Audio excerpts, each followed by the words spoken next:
Welcome to Nightmare Story. I'm Lucas, your guide through the shadows. Here the night is quiet, but never safe. Close your eyes, breathe slowly, and follow me into the places where forgotten footsteps echo and old fears wake beneath the darkness. This is where sleep meets terror. Are you ready? Tonight we slip into a stretch of Texas land most folks avoid on purpose, because no one accidentally wanders into a graveyard this far from the highway, unless they're lost, desperate, or applying for the only night shift janitorial job with a dress code that includes bring your own flashlight and maybe a backup soul. The air around you is warm but strangely hollow, like the wind held its breath the moment you stepped through the rust-flaked gate. Dry grass rubs your boots, the kind that whispers just loud enough to make you think someone's following you. Honestly, you probably won't survive this, but hey, at least the pay is hourly. In the dying glow of sunset, rows of headstones tilt like tired teeth, each one sinking a little deeper into the earth after decades of resisting gravity. In the distance, you catch a shape moving, too limber for an armadillo, too deliberate for a stray dog, too real for the imagination you keep insisting you don't have. The clouds slide over the moon in a slow, grudging way, as if they also know what happens here after dark and would prefer not to shine a light on it. While your flashlight warms up in your hand, you glance back at your car, your one escape route, idling like a polite getaway vehicle. But you're here now, clocked in, ready to clean pathways, empty trash cans, sweep dirt from statues who haven't looked anyone in the eye since the 1800s, and pretend you don't hear whispers that don't come from the living. Before we go any deeper, and we will, go ahead and do the thing that keeps this channel alive. If you genuinely enjoy my stories, take a moment to like the video and subscribe. Now lower your shoulders, loosen your breath, and let's ease into tonight's journey together. You take your first actual step into the job, and the crunch of gravel under your boot echoes a little too long, like the ground has a delay. You shrug it off, telling yourself that echoing dirt is definitely a normal Texas thing, right up there with unpredictable weather and gas station tacos that somehow save your life or ruin it. The old caretaker cabin sits on your right, a squarish, shed-like building with a roof that looks like it gave up on staying level. It's empty tonight. Your supervisor insisted he'd check on you sometime around sunrise, which feels less like managerial support and more like I'm not risking my neck while the dark is breathing. Inside the cabin, the smell of old paper and pine cleaner lingers. A clipboard waits on the desk, pinned beneath a smooth river rock, as if whoever left it behind worried about unexpected breezes indoors. Your name is scrawled across the top of tonight's shift sheet. Neat little tasks sit in a bulleted list, totally unaware of the horrors you're now contractually obligated to deal with. Trash pickup, leaf blowing, path sweeping, mausoleum interior wipe down, perimeter check, night audit, a vague term with horror movie energy. You circle that last one mentally and decide it's a later-you problem. When you step outside again, the air has shifted, not colder, just heavier, like the atmosphere settled into your shoulders. Crickets chirp in a stubborn rhythm, a Texan insistence that everything is fine, always has been fine, definitely fine.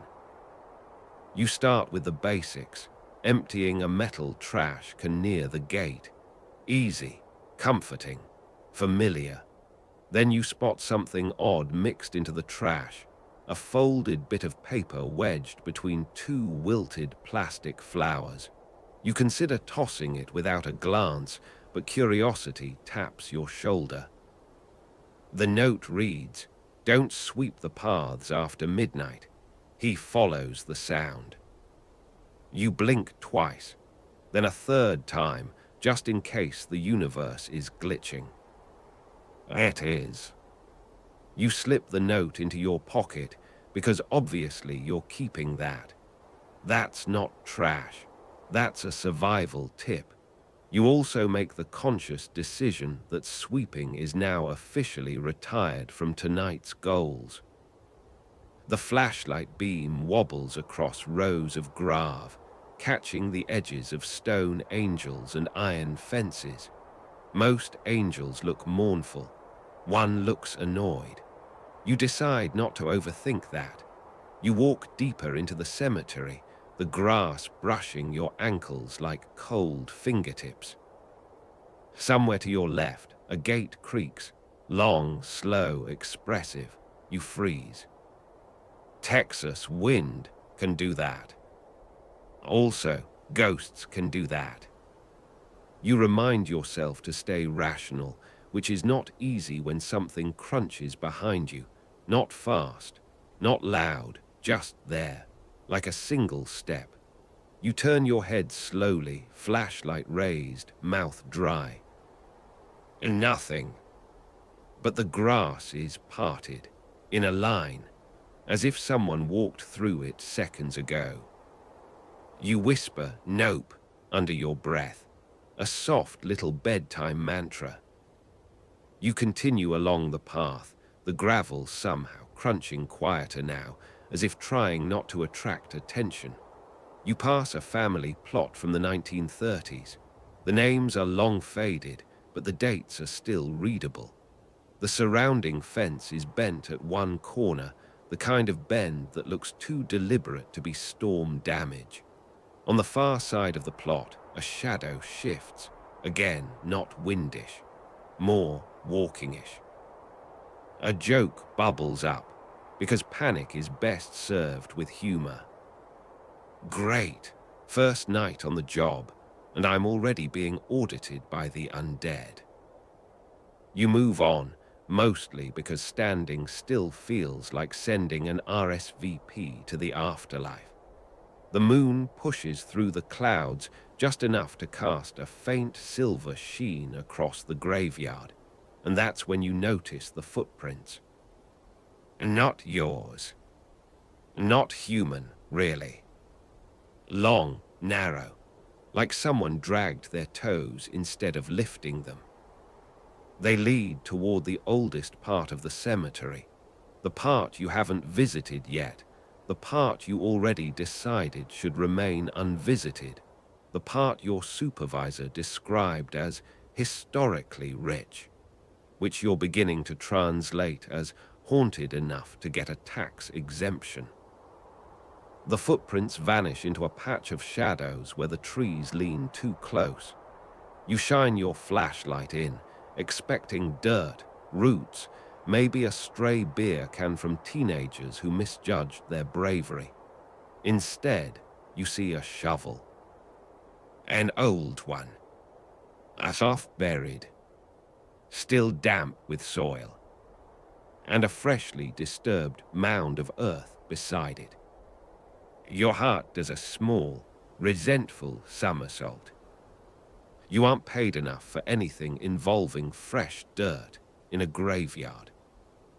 You take a careful step back, telling yourself you absolutely do not need to inspect that any further, when a low thud rolls through the ground.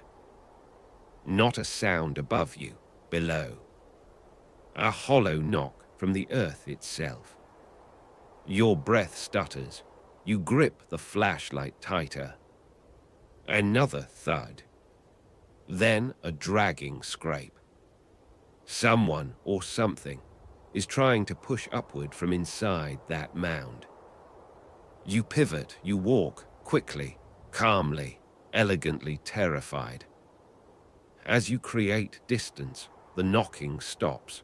Or maybe you just can't hear it anymore over the pounding in your ears. You aim for the main path, where your tasks are simple and nothing tries to dig itself out of the afterlife. Halfway there, your flashlight flickers. Flickers again. Then steadies. You whisper a thank you to every power in the universe that accepts whispered gratitude. And then, a voice behind you, soft, almost polite. Cleaner. You don't turn around. Every instinct screams that turning around counts as an official mistake. The voice comes again, closer. You forgot the path. Nope. No, thank you. You pick up your pace. But the gravel crunches behind you, matching your speed, then gaining. You break into a full, ungraceful speed walk, not running, because running is how horror movie characters die, but definitely a cardio-level stroll that could win Olympic medals. The footsteps behind you stop. The silence is worse. You finally reach the caretaker cabin. The wooden porch groans under you as you leap onto it. You shut the door, lock it, and stand with your forehead pressed against the peeling paint, breathing like you just outran a cow stampede. The graveyard hums outside, low, uneven, wrong. You don't know yet that this is only the first of many nights. You don't know yet that the thing calling you, cleaner, is older than the cemetery and far too interested in you. You don't know yet that the note in your pocket was written by the last person who took this job, someone whose shift ended very suddenly. But you're about to. You stay pressed against the cabin door longer than necessary, listening for anything, breathing, scraping, polite, undead tapping, anything at all. But the graveyard has fallen into that deep, smothering quiet that feels like someone pressed a pillow over the world's mouth. The crickets have stopped. Even the trees seem to be holding their branches still, as if they're also waiting to see what you'll do next. Eventually, your rational brain tiptoes back into the room and suggests that maybe you should check the windows. Not because you expect to see a figure peering in. That would be ridiculous and completely expected. But because it feels like the sort of responsible thing a new employee does on their first night to stay alive. You move slowly toward the small, smudged window beside the desk. Your flashlight casts a weak glow on the glass, and for a moment you see only your own reflection, wide-eyed, sweaty, looking like someone who regrets every career choice that led to this job posting on a local classifieds forum. Then a shape flickers behind you in the reflection. You spin around. Nothing.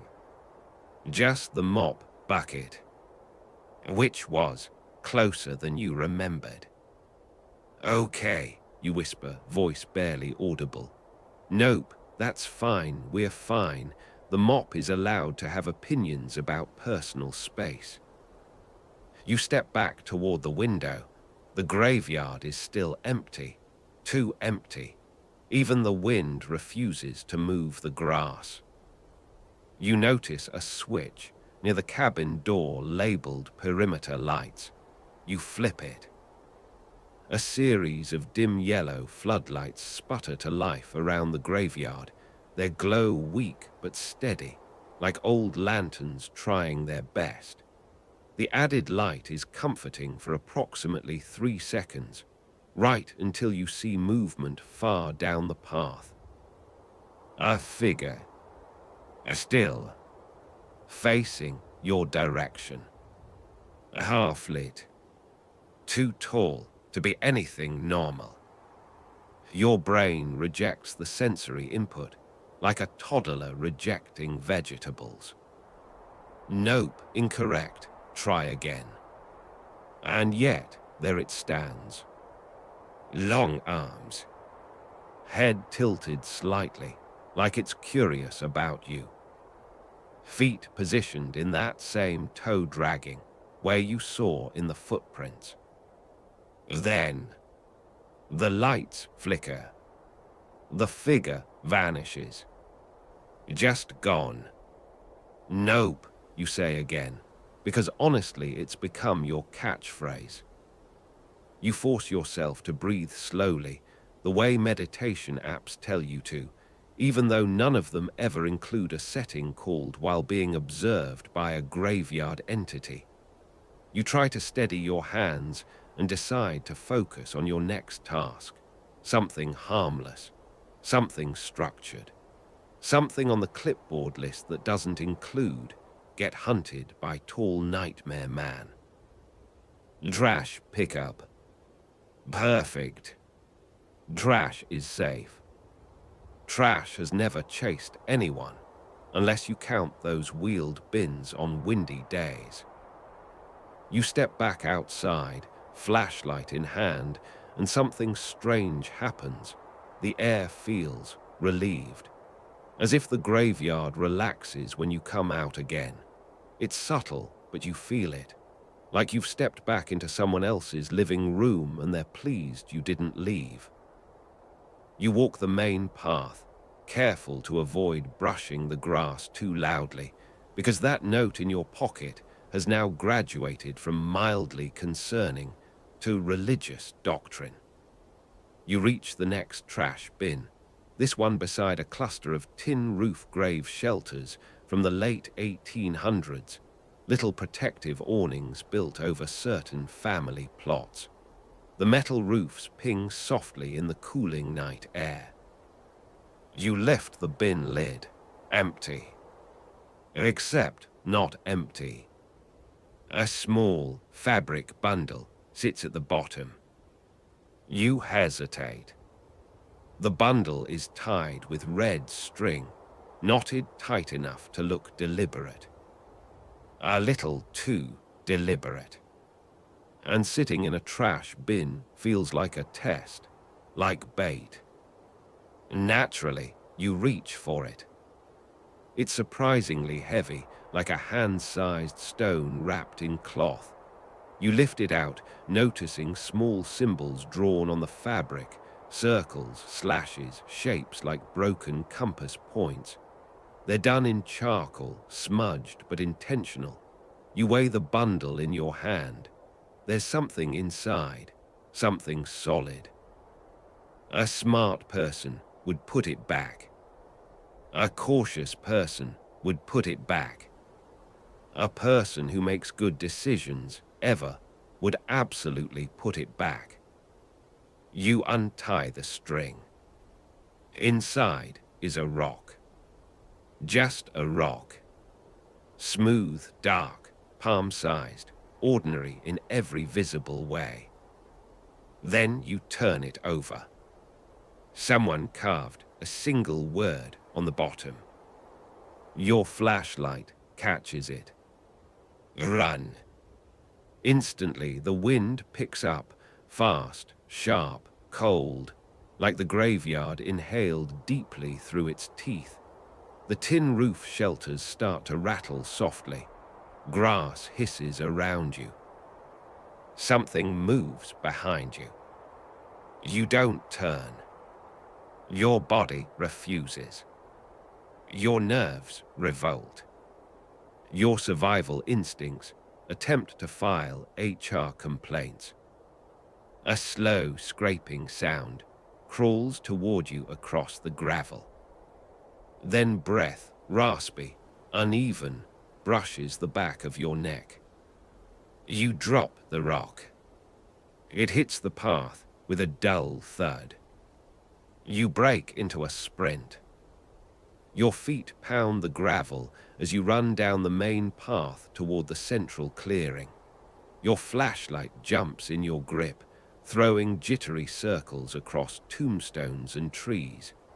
You risk one glance behind you, just a tiny one. A dark shape follows. Vast. Not running. Gliding. Dragging its toes, the way the footprints showed. You run harder. The world narrows to your breath, your heartbeat, the crunch of gravel. Your shadow leaps ahead of you as the floodlights flare up again, this time almost blindingly bright, buzzing with electrical strain. The graveyard hums like a living thing waking up. You reach the large central statue, a 12-foot marble angel with spread wings and a chipped trumpet. You duck behind it, chest burning, trying to quiet your breathing as the heaviness of the air settles again. You hear the entity move. Slow now. Searching. The sound of dragging toes circles the statue. You press your palm against the cold marble, as if asking the angel for divine intervention. It does not respond, because it is marble and also stressed. The dragging stops. A silence. Too much silence. You peek around the edge of the statue. No one. Nothing. The graveyard is empty again. Then, behind you, a whisper, almost conversational. Cleaner. You jump so hard, your soul files for unemployment. You spin around, flashlight high, and find yourself staring at a small boy. Maybe 8 years old. Pale. Wearing what looks like old-fashioned Sunday clothes. Dusty shoes. Eyes too calm. He's not the tall figure. Not a threat, at least not immediately. You lower the flashlight, slowly, carefully.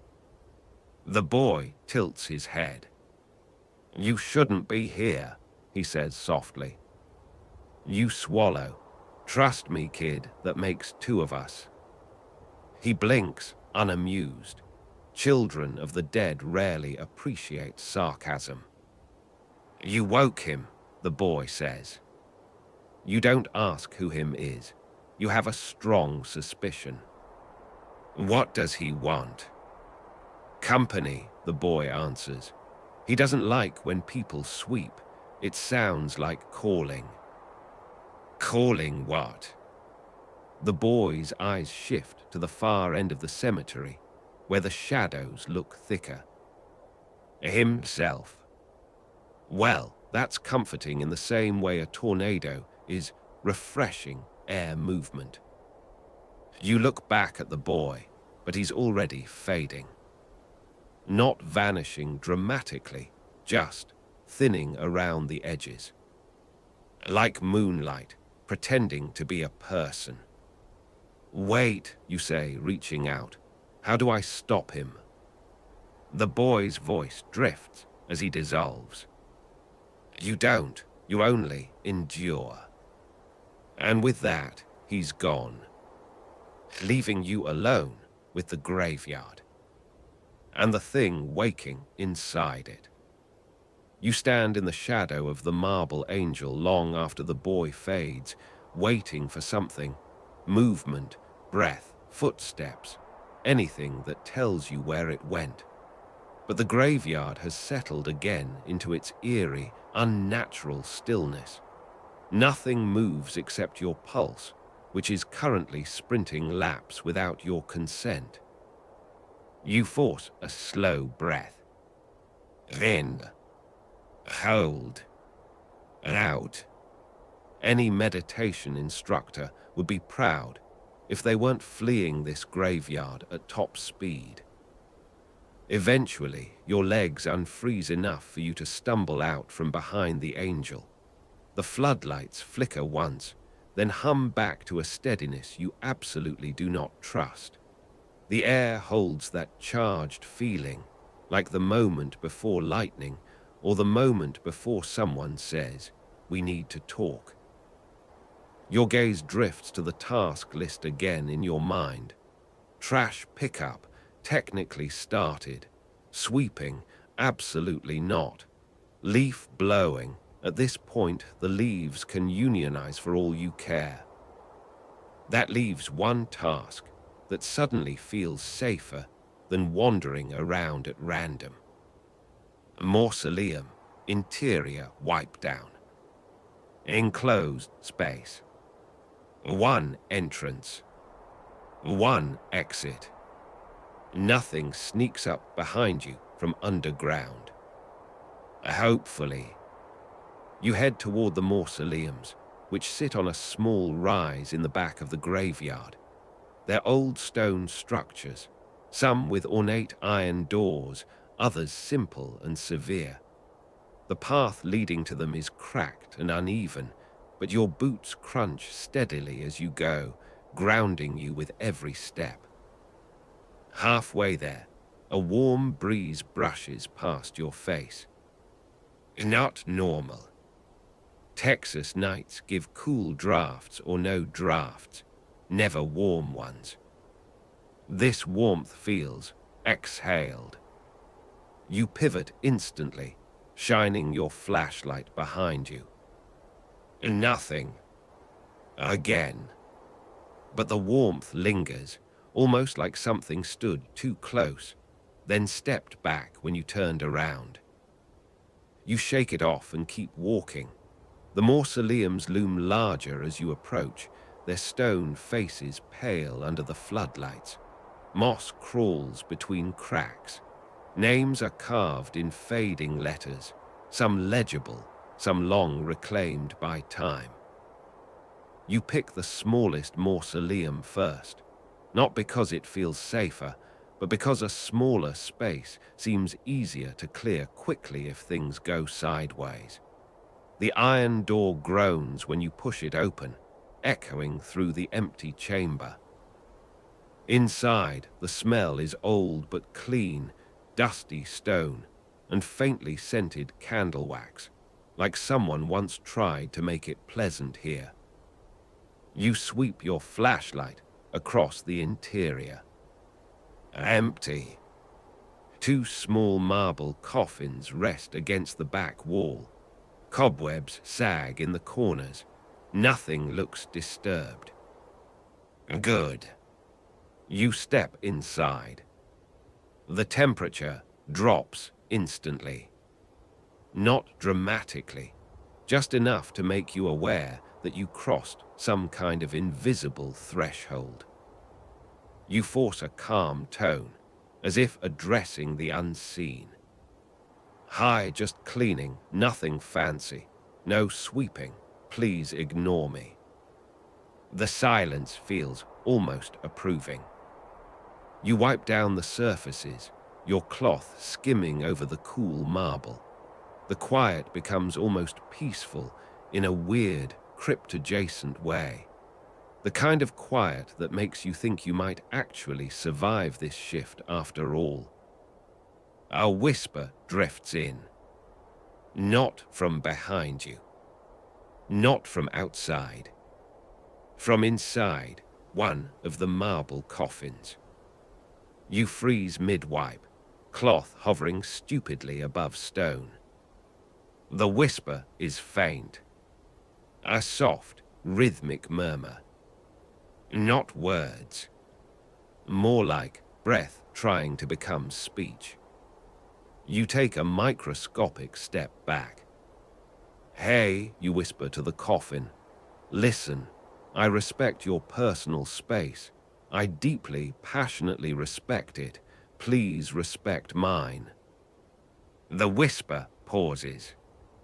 Then, 3 soft taps push against the inside of the marble lid. Like knuckles. Slow. Deliberate. You backpedal toward the exit, so fast you trip over your own logic. The iron door scrapes as you push it open, and stumble out into the night air.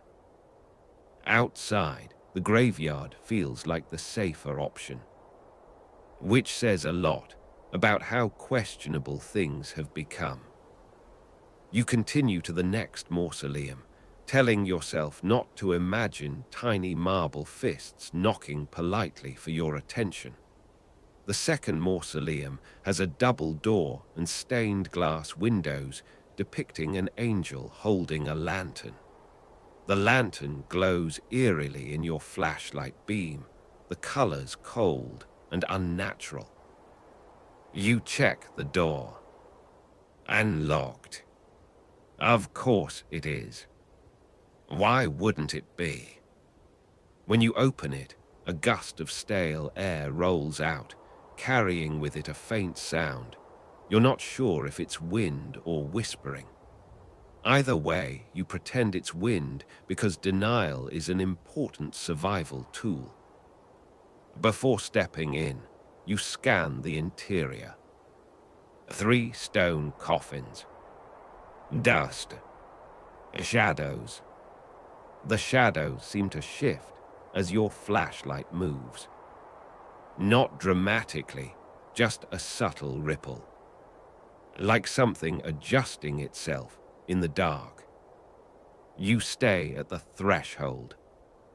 You decide, quite boldly, that this mausoleum is sufficiently wiped down from the outside. You mark it as clean in your mental checklist. You lie.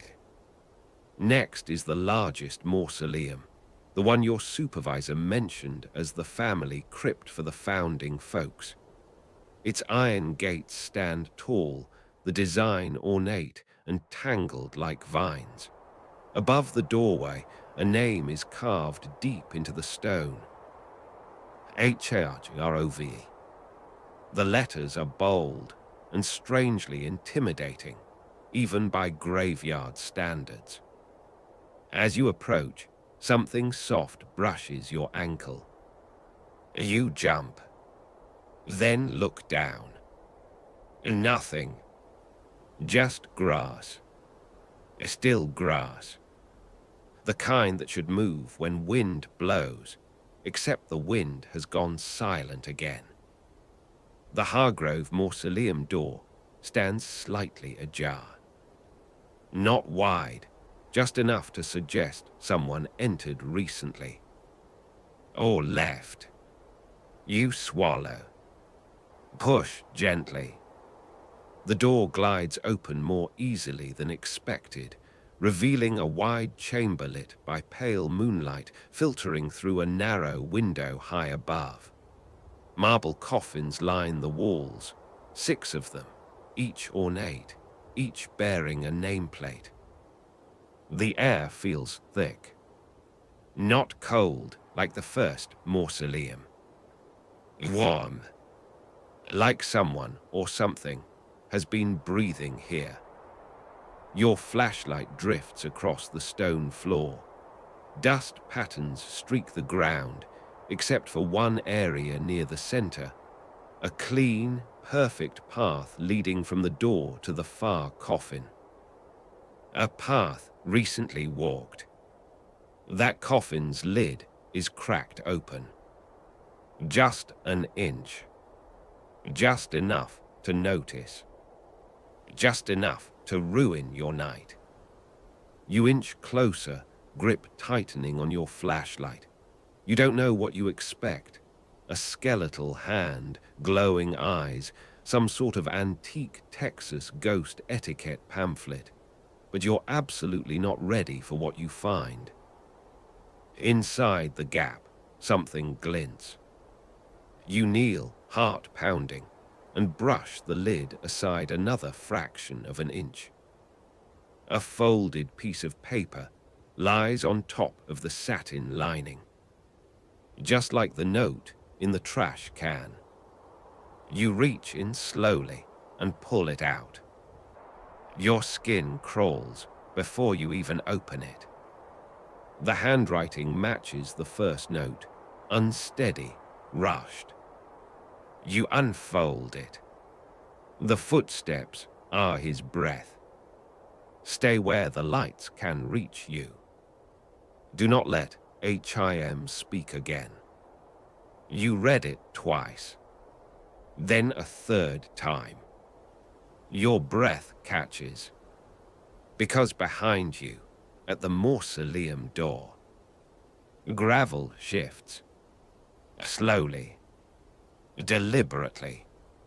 You turn. At first, you expect the tall figure. Instead, something else stands in the doorway. A woman. Maybe.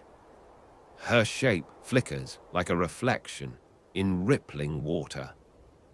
Her dress drifts as if underwater. Her face is featureless, smooth like mist, but she feels wrong, ancient wrong, sad wrong. She lifts an arm and points behind you. Your stomach drops. You spin back toward the cracked coffin. The lid is now open wider, and the inside is empty. You step back, pulse slamming through your ribs. A low whisper curls through the air. The same voice from before.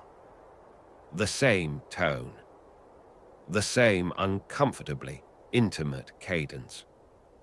Cleaner. You whirl around, but the doorway is empty.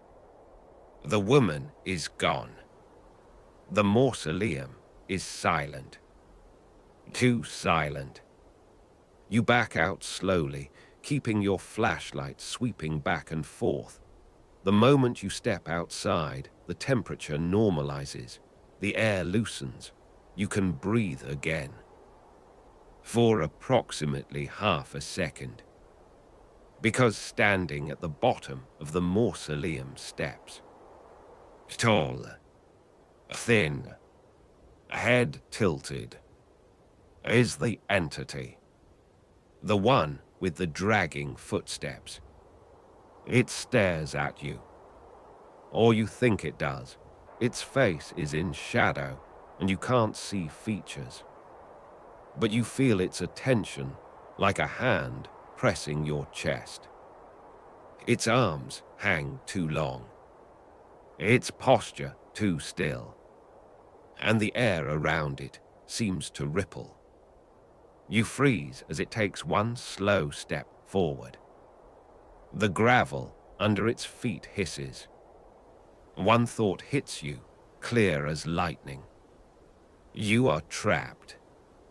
The entity takes another step, and the sound is so faint, just a soft, slow scrape, that it somehow makes the silence louder.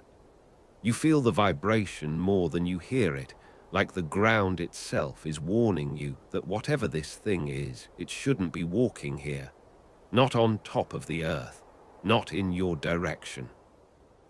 Your instincts scream to run, but your legs behave like decorative limbs, good for balance, terrible for escaping supernatural threats.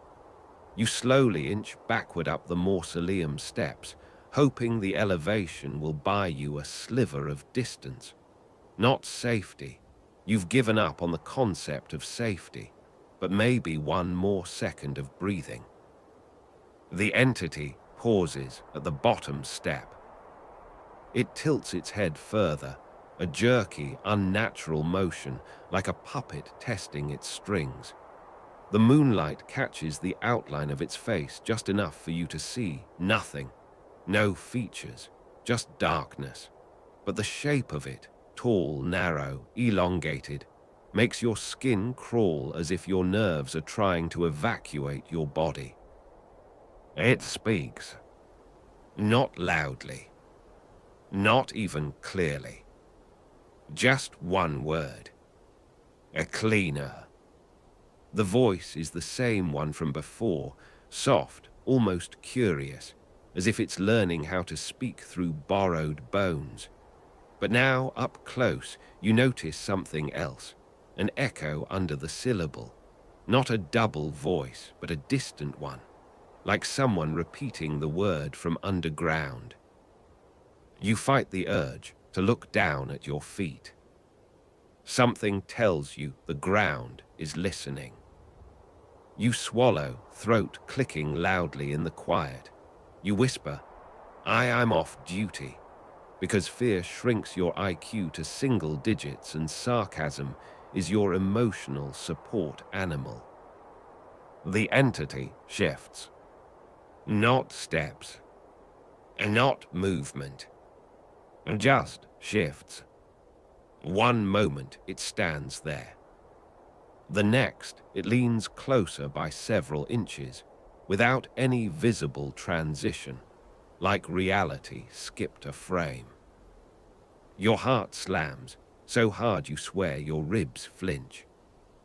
You retreat into the mausoleum doorway, gripping the iron handle like it's a magic talisman.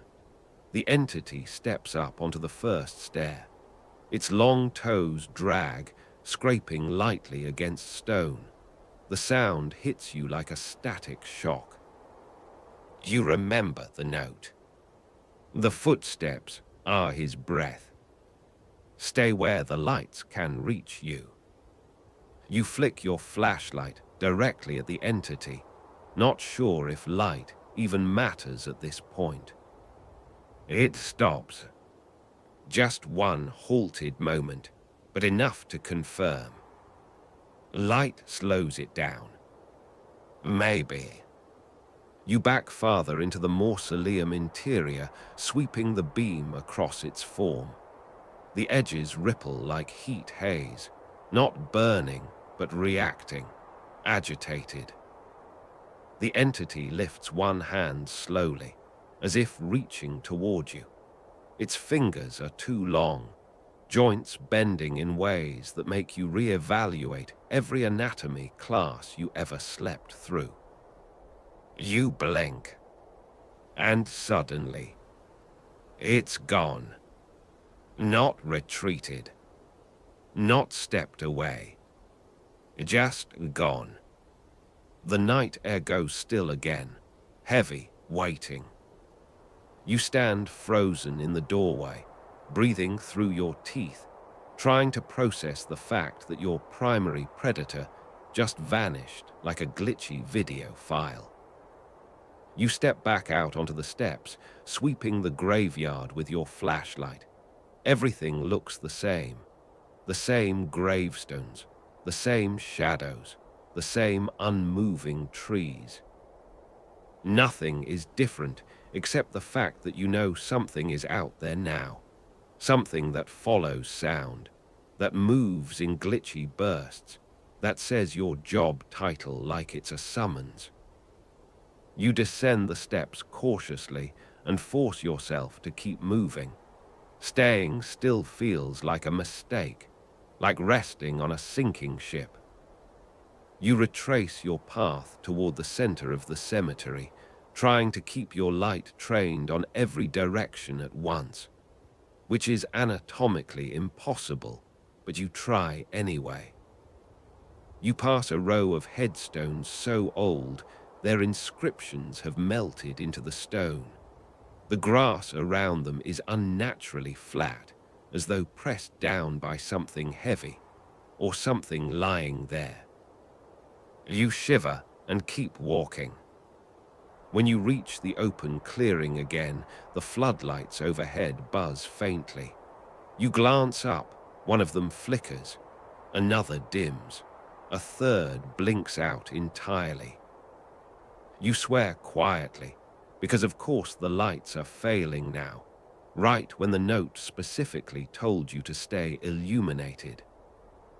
You hurry to the caretaker cabin, hoping for some supernatural free shelter. Your boots crunch on the gravel, too loudly, too rhythmically, and each crunch feels followed. Not by footsteps, by breaths. You break into a half jog, scanning behind you. Nothing visible, but the air pulses with that presence, silent but heavy, like the pressure before a storm. The cabin appears ahead, its small windows glowing with faint yellow light. You reach for the door. It opens before you touch it. You freeze. In the doorway stands someone you don't recognize. A man, middle-aged, wearing old-fashioned work clothes, overalls, boots coated with dust, a worn-out cap. His face looks exhausted, pale, sad, like someone who hasn't slept in decades. He stares at you with hollow eyes. "You shouldn't be here," he says quietly. Your voice stammers. "Okay, yeah, I've been getting that a lot tonight." He doesn't smile, doesn't blink. He steps forward, blocking the doorway just enough to make you uneasy. "You need to leave this place." Yeah, trying," you say. "Car's back at the gate. Love that car, miss that car." The man shakes his head. "You can't go to the gate." "Why not?" He glances over your shoulder, eyes widening. He's awake. Cold ripples down your spine. The man grabs your wrist, not painfully, but urgently. His hand is ice cold.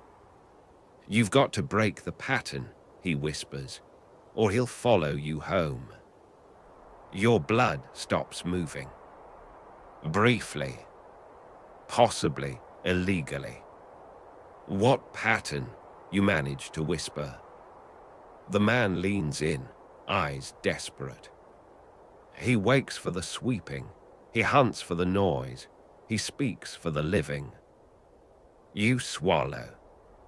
And what do I do? The man's grip tightens. You run when the third bell rings. What third bell? His gaze drifts up toward the night sky. You'll hear it. Before you can ask more, the man's form flickers, just like the boy's, and slowly dissolves into a mist that fades in the cabin doorway, leaving you alone. Again. The wind stops. The air thickens. And then, a deep, resonant gong echoes across the graveyard. Not from a bell you've ever seen. Not from a church. Not from anything physical. A second gong follows. Lower. Closer. Like it came from the ground. Your heart kicks hard against your ribs. The third bell is coming. Somewhere behind you, gravel begins to shift. Slowly. Deliberately. Approaching. You don't wait for the third bell. You run. You bolt forward without looking back, because looking back is something characters do right before they get snatched by whatever nightmare creature is chasing them. Your boots hammer the gravel, your lungs drag in sharp air, and the graveyard around you blurs into streaks of stone and shadow. Every crunch of your footsteps feels like a countdown. The second bell still hums in your bones, vibrating like some ancient alarm clock. You don't want to hear the third one. You know you're not supposed to hear the third one. Your flashlight beams a jittery tunnel of light ahead of you, bouncing wildly as you sprint down the main path toward the only place that feels like a landmark, the gate. The old caretaker's words echo in your mind. You can't go to the gate. But your brain is too occupied with staying alive to consider alternative routes. The graveyard no longer feels like land. It feels like a mouth, and you're running across its tongue. Your breath hits the cold night air in frantic clouds as you pass rows of headstones. Names blur together, dates smear, shadows twist as if something beneath the ground stirs each time your feet strike it. Then, behind you, soft dragging, not footsteps, not exactly, just breath made physical. A long inhale turning into movement. You risk a glance over your shoulder. The entity is gliding between the stones like liquid shadow, its long limbs trailing slightly behind its body, as if the night itself is stretching it forward. It's not fast, but it doesn't need to be. It moves with purpose, closing distance without seeming to rush. You turn back and run harder. Your flashlight flickers. One blink. Two. You smack it with a panicked slap. It steadies for a moment, then sputters again. Don't do this to me now, you gasp. You had one job. As if offended, the flashlight flares bright for a full second, illuminating something you hadn't seen before. A shape stands directly ahead of you.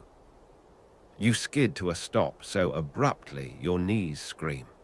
Gravel spits out beneath your boots. Standing in the path, faint and semi-transparent, is the little boy from earlier. He looks the same, pale, dusty, calm. But now his expression carries something new, urgency. He shakes his head. Slow, deliberate. Not the gate, he says.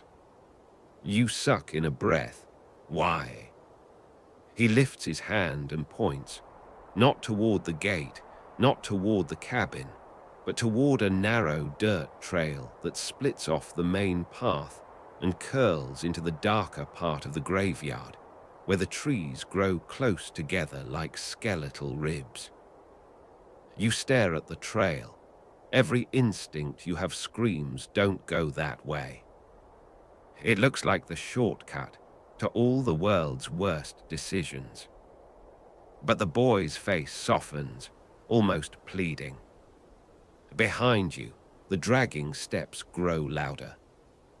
The third bell has not rung yet. You don't want to be standing in the open when it does. You swallow hard, dart around the boy, and sprint down the side trail. As soon as you enter the corridor of trees, the temperature drops. The branches overhead knit together, forming a tunnel that absorbs most of the moonlight.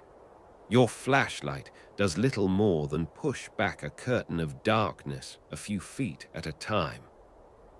But the gravel path turns to dirt here, soft, quiet, barely audible under your running footsteps. Less noise, less calling. You follow the curve of the trail, lungs aching, until you reach a cluster of old oak trees surrounding a single grave marker. It's newer than the others, clean stone, clear engraving. A single lantern sits beside it, unlit but intact. Your supervisor mentioned lanterns once, didn't he? Or maybe you dreamed that. Tonight feels half real at best. You kneel and fumble with the lantern's switch. It sparks, once, then glows with a warm gold light. At that exact moment, the third bell rings. This one isn't like the others. It doesn't sound through the air. It explodes inside your skull. A deep, resonant shock that makes the dirt vibrate beneath you. Your flashlight extinguishes instantly, like the bell stole its power. The lantern, however, burns brighter. A steady, warm, alive. The graveyard exhales. Every branch around you shudders. Leaves tremble violently. The shadows deepen, darkening into something you desperately hope isn't sentient. You turn slowly, and the entity stands at the mouth of the trail. It fills the entire entrance. Its limbs stretch unnaturally, brushing the surrounding tree trunks. Its head is bowed, as if the third bell changed it, activated it, unleashed something deeper. Then it raises its head. For the first time tonight, you see its face. Not featureless, not blank, just wrong. A stretched mask of pale skin pulled too tight over jagged structure, as if someone sculpted a face from memory, but got the proportions slightly, disturbingly off. Its eyes are just dark impressions. Its mouth is a line, bent in a mild, curious curve. It looks at the lantern and stops moving. Your breath hitches. You lift the lantern a little. The entity recoils by an inch, almost imperceptibly, but enough to notice. You take one cautious step backward, then another. The entity remains where it is, held at bay by the circle of golden light. You understand instantly, instinctively. The lantern is older than this entity, older than the graveyard, older than whatever pattern binds him, and it recognizes him as something unnatural. The boy appears again, behind you this time, standing beside the grave. His voice is barely a whisper. You broke the sound. He can't cross the old light. You exhale shakily. So what do I do now? The boy's gaze drifts toward the lantern. Keep it lit. That's it.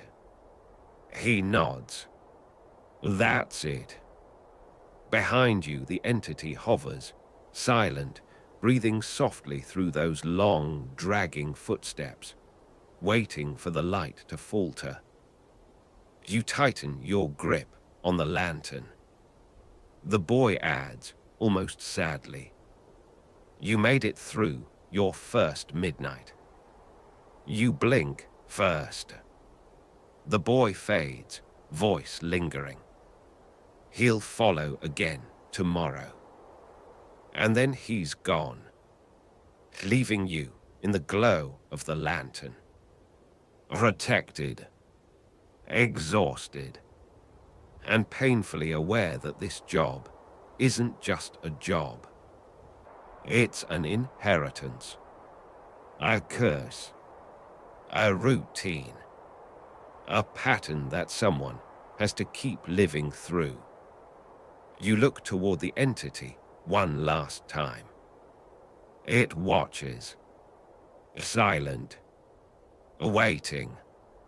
The lantern flame flickers, just slightly, almost a warning that your shift isn't over yet. But dawn is coming. You feel it somewhere behind the trees, the sky beginning to pale. And as the first faint hint of early morning seeps into the horizon, the entity sinks slowly, melting into the ground like a shadow withdrawing into its owner. Gone. You stand alone in the quiet, the lantern warming your hands. Your first night, as the graveyard's cleaner is done. You survived. Barely. But tomorrow night, he'll expect you. And you'll have to return. Because the pattern doesn't break with one escape. It only starts. The morning comes quietly, almost sheepishly, as if embarrassed by everything the night revealed. You stand there for a while, lantern still warm in your grip, watching the last wisps of darkness sink behind the gravestones like shy animals returning to their burrows. Nothing dramatic, nothing cinematic, just a slow easing of shadows that makes you wonder if the things you witnessed were exaggerated by fatigue, sleep deprivation, low blood sugar, and overactive imagination. Except the lantern is still glowing. Except the dirt around you is still unsettled from where the entity melted into it. Except the boy's voice still echoes in your mind. He'll follow again tomorrow. So yeah, maybe not that exaggerated. You take a slow breath, the way people do right after narrowly surviving something they absolutely were not trained for, and your body finally decides it's allowed to tremble. Your hands shake so hard the lantern rattles, and for a full minute, you just stand there trying to convince your legs that walking is still part of their job description. The graveyard feels different now. Not less haunted, just less predatory. Like a lion that already ate. You make your way back down the dirt trail, lantern held out in front of you, even though dawn has already softened the world into pastel blues and faint golds. The birds begin to chirp, those little traitors. They were absolutely nowhere to be found last night. Guess even nature clocked out for your shift. As soon as you reach the main path, you see the maintenance cabin perched near the entrance, its faded paint and sagging roof suddenly looking like the most comforting structure on Earth. As you approach, you half expect another apparition or a cryptid with a name like Texas Gravel Crawler or that shadow thing returning for overtime. But nothing jumps out. Nothing moves. Nothing breathes where it shouldn't. You slip inside the cabin, close the door, and collapse into the old metal chair in the corner. The seat squeaks like it's filing a complaint. You rest your forehead against the cold table surface and breathe into your sleeves, letting the silence settle around you. Inside the cabin, everything smells like dust and old newspapers, the kind that have been used to line toolboxes and catch oil drips for decades. The walls are cluttered with faded flyers for long-gone community events, bingo nights, chili cook-offs, someone's missing parrot from 1998. A big corkboard in the corner holds keys, outdated safety memos, and one handwritten note that reads, "Keep the pattern. Break the call. Never let it hear 3 alone." You stare at the words for a long time, replaying the bells in your skull. You don't know who wrote the note, or when, or what exactly 3 alone means. But your body remembers the way that third bell tore through you like a warning from something older than language. You rub your face, sighing. What did I get myself into? If the universe were kind, you'd get a nap, a snack, a blanket, a paycheck, maybe a refund for the emotional damage. Instead, your supervisor walks into the cabin. You hear his boots first, steady, heavy, unhurried.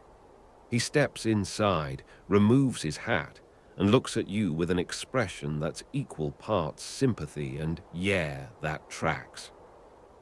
"First night," he says. His voice is calm, too calm. You held up. You let out an exhausted laugh that immediately turns into a cough. Define held up. I almost died like 12 times. He shrugs, leaning against the doorframe. Well, you didn't. That's your metric.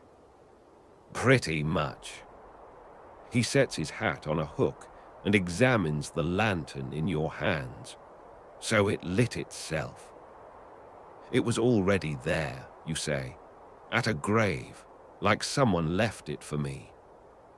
Your supervisor nods slowly. Then you were meant to find it.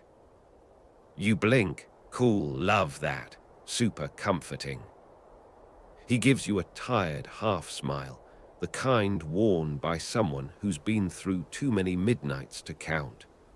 You'll learn things out here don't happen by accident, not at this place.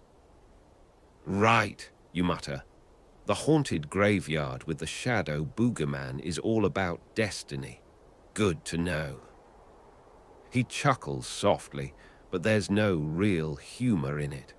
What you saw last night, it isn't a ghost. It isn't a demon either, if that's what you're thinking. You sit up straighter. Okay, then what is it? He hesitates, a long, measured pause before answering. It's the Night Keeper. You stare at him. The what now? He rubs the bridge of his nose like he's trying to smooth out a lifetime of migraines. The one who moves between the grave. He makes sure nothing old wakes up, nothing ancient wanders too far. But he wasn't always like that. A shiver crawls up your spine. Meaning someone has to watch the watchers, he says. And in this place, that someone is you. You wait for him to explain further. He doesn't. You gesture wildly. Okay, cool, yeah. Just casually dropping eldritch job descriptions on me before breakfast. Totally fine. Love this career path already.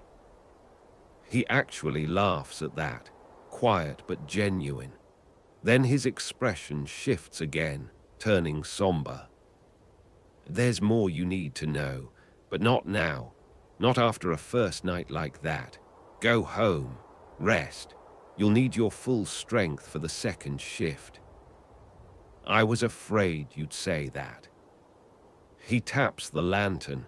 Keep this with you. Bring it back at sundown. You glance at the warm glow inside the glass. Does it ever go out? Not unless you let it. Oh, good, you mumble. Another comforting statement. He steps aside, letting you exit the cabin. Morning sunlight brushes the tops of the gravestones, and the graveyard looks quiet, almost peaceful, almost normal. Almost. You walk to your car feeling like you're being watched, not in a threatening way, just in that the world knows something you don't kind of weigh. Like the wind is carrying a message you're not fluent enough to understand yet. When you finally slide into your driver's seat, the lantern sitting on the passenger side, like the world's least reassuring travel buddy, you take one long breath. Tonight you'll return. Because you have to. Because the pattern needs a keeper. And apparently, that keeper is you. You turn the key, start the engine, and head home, unaware that the second night will be nothing like the first. In fact, it will be worse. Much worse. The drive home feels longer than it should, like the road is stretching under your tires just to see if you'll notice. You keep glancing at the lantern beside you, even though you know you shouldn't need to. It sits there, glowing faintly, steady as a heartbeat, humming with that quiet warmth that feels older than anything you learned in school. At one point, at a red light, you swear the flame leans slightly, almost like it's watching the world pass by through the window. You blink hard, chalk it up to exhaustion, and keep driving. When you finally reach your place, You stumble inside and drop your keys with the dramatic flair of someone who has truly suffered. Your whole body aches. Your mind buzzes. Your nerves feel like exposed wiring.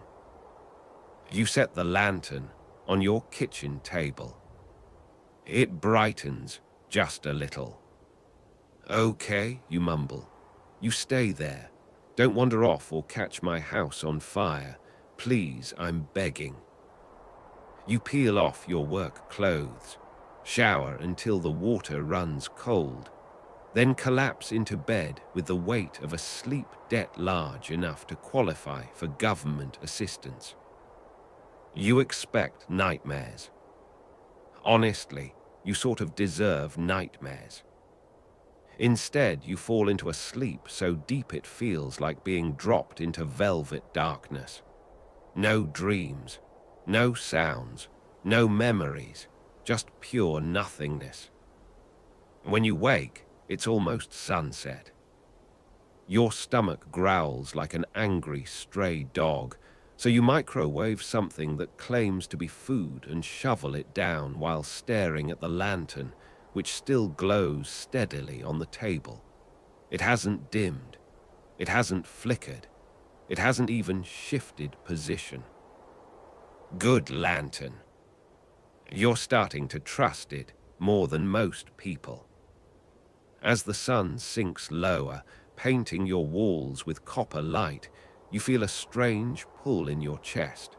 Not fear, at least not only fear, more like inevitability. Your body already recognizes the rhythm of this job, like it's settling into a pattern older than memory. By the time you get back into your car, lantern carefully buckled in with an old seatbelt you found under the cushion, because honestly, safety first. You already feel the night changing. When you return to the graveyard, the gate is open. Your supervisor isn't there. That's new. The sky darkens into a purple bruise, stars appearing one by one like someone is poking holes in the night. You take a deep breath, step through the gate, and immediately feel the shift. The graveyard recognizes you. Last night was an introduction. Tonight is an invitation. You walk the main path with more confidence than you probably deserve, lantern swinging gently at your side. The grave markers are quiet, the wind still, the whole world holding its breath. Somewhere deeper in the rows of stones, something rustles, but it sounds smaller than last night, less threatening, almost curious. The first bell rings. You stop walking. This one is soft, gentle, even, a reminder bell. A beginning.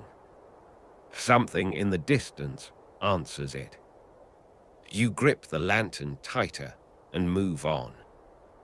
There's work to do, actual cleaning for one. You stop at a row of grave where leaves have piled into soggy, defeated heaps. You grab your rake from the equipment box and begin clearing debris, trying to pretend this is a normal job and not graveside janitorial work for the supernatural. You scrape away wet leaves, arrange flowers left by visitors, brush dirt off stones. For a while, it feels almost peaceful, almost meditative. Then you feel it. A presence behind you.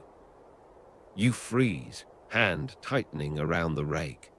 You don't turn around because you've seen enough horror movies to know that's how people end up sprinting through forests in the dark, screaming about how they thought it was just the wind. You breathe slowly, and a soft voice says, "You came back." You do turn then, because that voice isn't the night keeper's. It isn't adult. It isn't threatening. It's the little boy. He stands at the edge of the lantern's light, looking slightly more solid tonight, as if the daylight rest did him some good. His hands are folded behind his back, and he rocks gently on his heels. You swallow. Yeah, apparently this is my life now. He smiles faintly. It's good that you returned. He doesn't like when the pattern breaks. Yeah, you mentioned that, you say, trying to sound calm, even though your heart is staging a small rebellion in your chest. Mind explaining it a little more? Because pattern plus haunted graveyard equals not nearly enough information. The boy tilts his head thoughtfully. The night keeper follows the pattern. He guards what sleeps here. He listens for the bells. And what do the bells mean? He shrugs a little, like he's explaining something obvious. The bells keep the time. They tell him when to stay in the shadows and when he's allowed to come out. You pause. Allowed. He nods. He has rules. He always has rules. Your stomach sinks.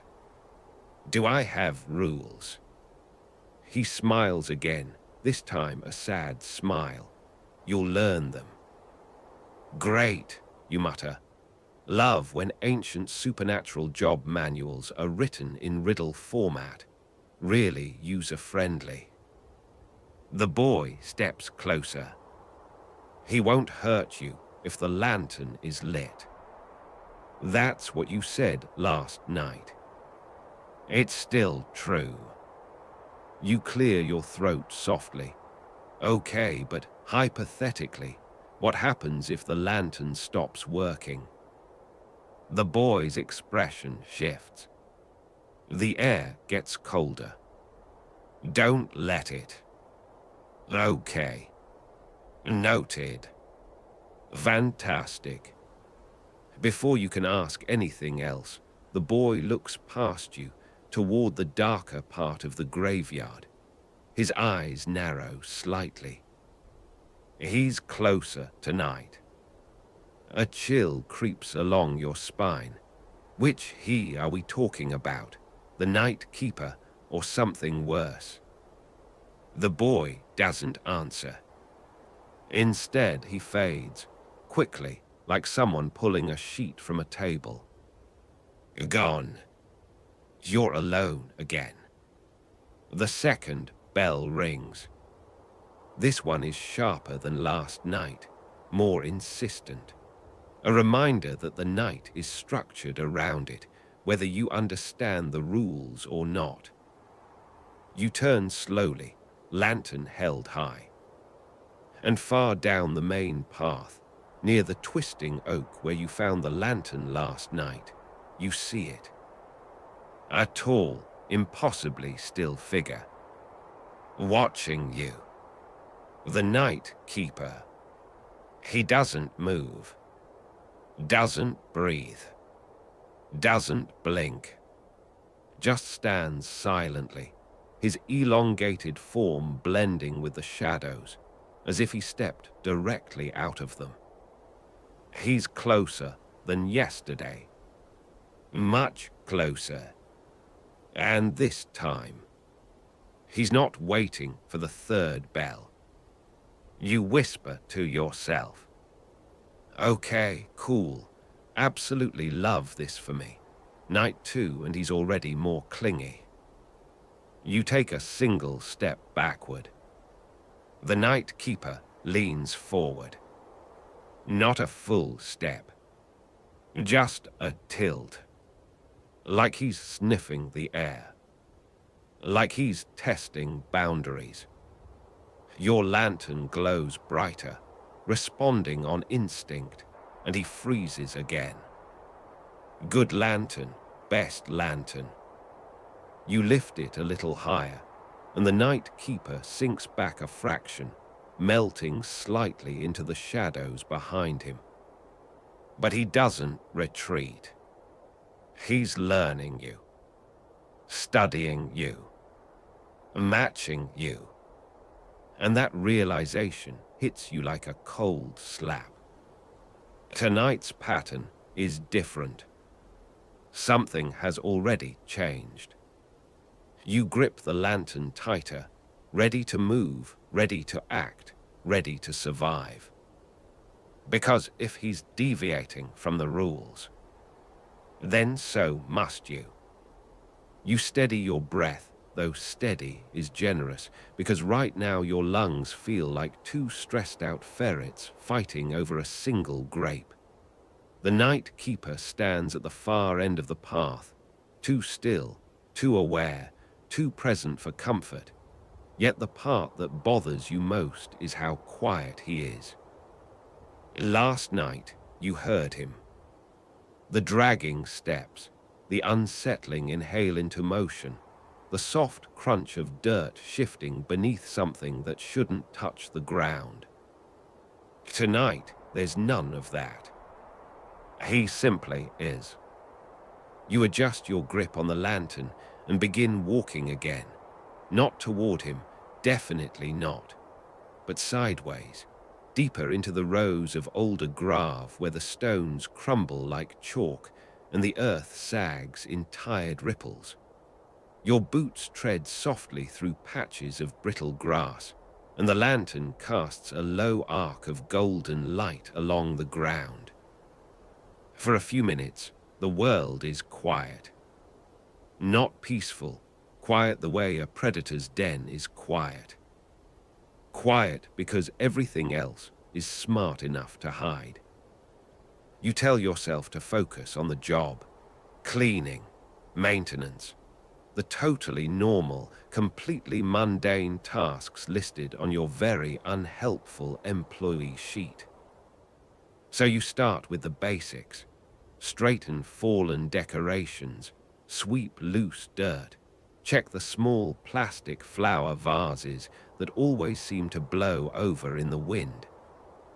Nothing dramatic. Nothing supernatural. It's almost soothing, like you're sweeping a haunted kitchen. But then, a soft tap behind you. You freeze. Another tap. Not a step. More like knuckles brushing stone. Slowly you turn. A new gravestone stands where you're sure there wasn't one before. Your lantern's glow pools across its surface, revealing a fresh coat of dust, dry, untouched, as if it's been there for years and also seconds. As if it followed you. You step closer cautiously, lantern held out like a shield. The engraving reads, "The keeper marks what he, WATCHES." A whisper escapes your throat. Nope, absolutely not. Returning this job for a full refund. You take a few steps backward, heart pounding now in a full drum solo. You didn't sign up for dynamic headstone rearrangement. You didn't sign up for messages. You signed up to rake leaves, maybe chase off raccoons. At worst, mow grass while listening to podcasts about unsolved mysteries, not become one. Then something shifts in your peripheral vision. The night keeper is no longer at the oak. He's halfway down the path. You hold the lantern higher, and he slows, not quite stopping, but pausing enough to acknowledge the boundary. This is a test. You don't know the rules, but he's testing them. You speak before your brain approves the words. Okay, listen, buddy, sir, my tall, nightmarish co-worker. Can we not do the slow, creepy walk tonight? I'm tired, I'm underpaid, and I'm running on one microwave burrito. The night keeper tilts his head. Tilt, not lean. Small difference, huge panic. His movements are smoother tonight, less disjointed, more intentional. like he's remembering how to move like a person or pretending to. You step away from the new gravestone, but the moment you turn your back to it, you hear a faint grinding sound, stone shifting stone. You whip around. The gravestone has changed again. Now it reads, "If you turn away, he comes closer." "Great," you whisper. "Fantastic. Love interactive horror." You keep the lantern trained on the night keeper as you back away, moving carefully between the rows. The wind stirs now, a low, restless sigh through the branches overhead. You remember the boy's words. He has rules. You just don't know them yet. And apparently, gravestones can offer hints. Cryptic, unhelpful hints, but hints nonetheless.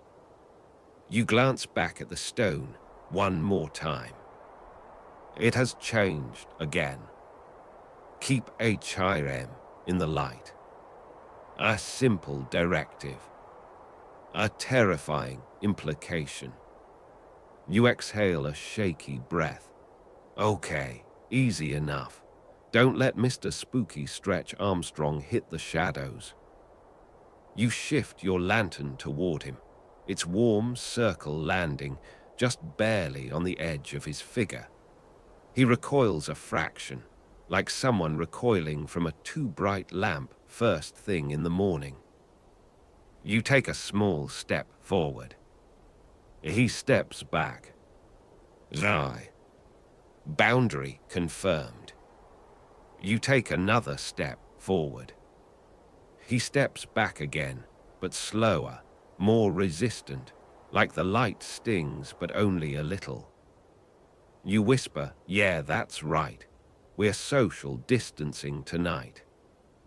You continue sweeping the lantern side to side, keeping the night keeper pinned at the far edge of its glow while you navigate the older rows.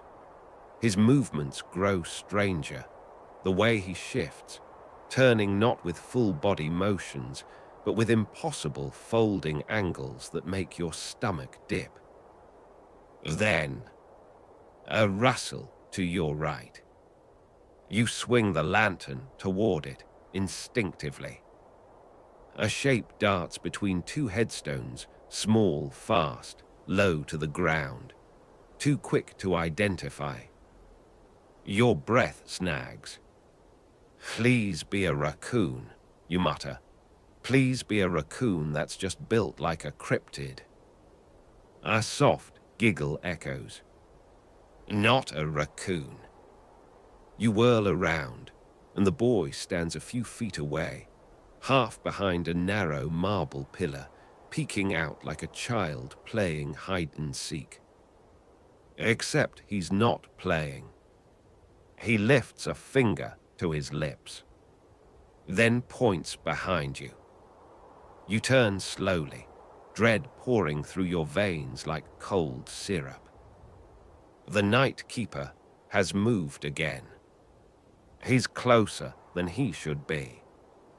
You lift the lantern quickly, and he jerks back, not in fear but in correction, like he adjusted himself too far forward and is now resetting to the proper position.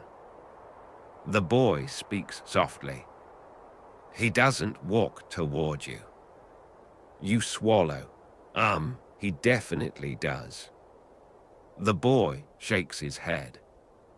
He doesn't walk toward you. He walks toward where you're going to be. That is worse. Much worse. Your palms dampen on the lantern's handle. Okay, so how do I stop him? You don't stop him. The boy's voice is faint, but steady. You stay ahead of him. You close your eyes briefly. So I'm not outrunning him, I'm outthinking him. Yes, that's not promising. The boy's gaze shifts to something behind you again, something you don't dare look at yet. Tonight he's learning you, the boy says. Tomorrow he'll follow your steps. A chill snakes down your spine. Tomorrow. You won't understand that yet. Try me. He hesitates, then says, the pattern is longer than the night. You don't get a chance to ask what that means, because the second bell stops ringing, and the third doesn't come. Instead, something new echoes across the graveyard. A scraping, a dragging, a yawning groan from deep beneath the earth. The boy's eyes widen. That's not him. Your breath catches, then what? The ground in front of you splits slightly, just enough for dust to shiver upward. The night keeper stops moving. He turns his head, not toward you, not toward the lantern, but toward the ground. He knows this sound. He fears it. You whisper, what's happening? The boy takes a step backward. The third bell didn't ring. And something else woke up instead. The night keeper lifts his long, unnatural arm and places a hand upon the ground. The earth stills instantly. Every blade of grass freezes. Every breath of wind dies. And then, the night keeper lifts his head and looks directly at you. Like you're next. The night keeper's head lifts by slow degrees, like he's being marionetted by something ancient and heavy. His dark, impressionless eyes fix on you, not curious this time, not testing. Warning. He takes one long step backward, retreating deeper into the shadows where the lantern's glow cannot reach. Not because he wants to hide, because he needs distance. The boy's voice trembles, a sound you didn't think he was capable of. He's stepping back. That means it's bigger. Your mouth goes dry. What's bigger? The ground answers for him. A second shudder ripples through the soil, this one deeper, heavier, like something enormous shifting beneath the graveyard.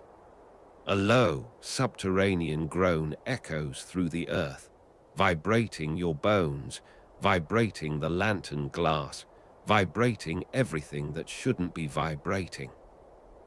You clutch the lantern so tightly, your knuckles ache. Okay, cool, so now there's what? A buried giant, a subterranean crypt creature, a Texas armadillo on steroids. The boy doesn't laugh. He doesn't even blink. Something woke because the bell didn't ring, he says softly. The bells keep the sleepers asleep. When the third doesn't sound, something else uses the silence.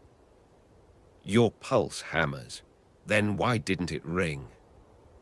The boy looks down at the ground, because he wasn't ready for you yet.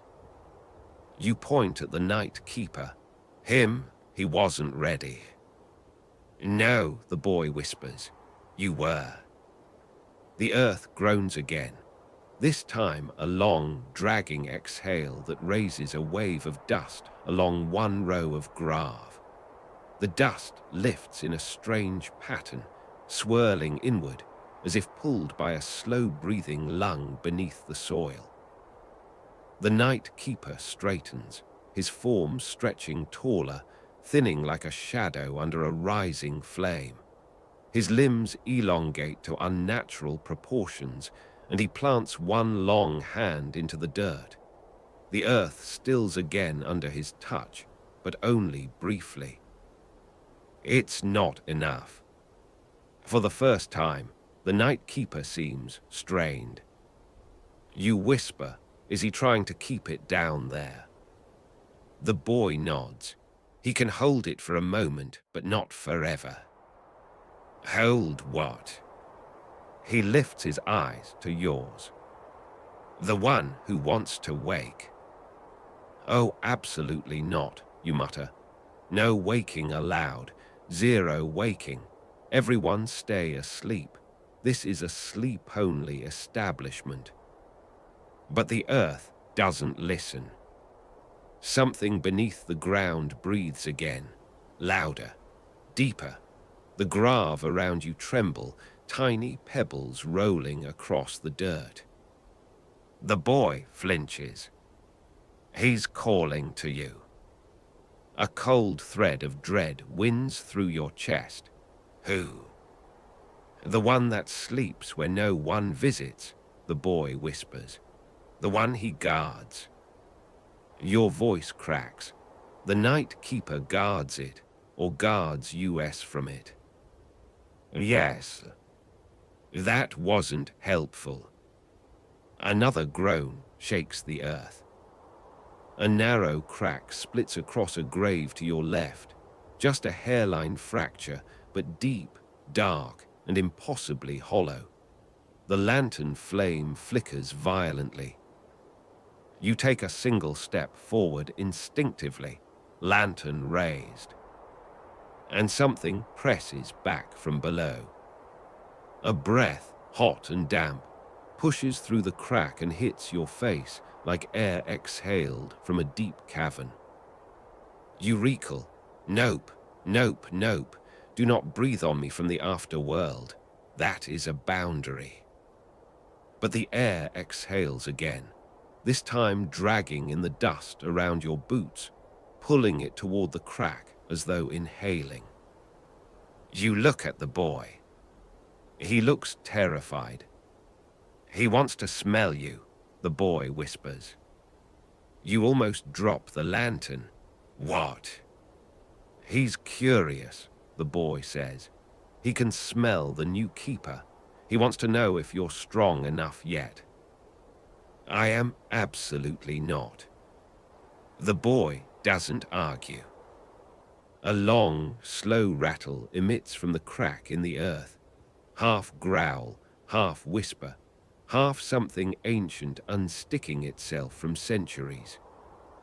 The night keeper suddenly moves, fast. He crosses half the graveyard in 3 elongated strides, leaving streaks of shadow behind him like ink dragging across the air. He plants both of his impossibly long, distorted hands onto the ground directly above the crack. The earth stops trembling. The inhaling stops. Silence falls.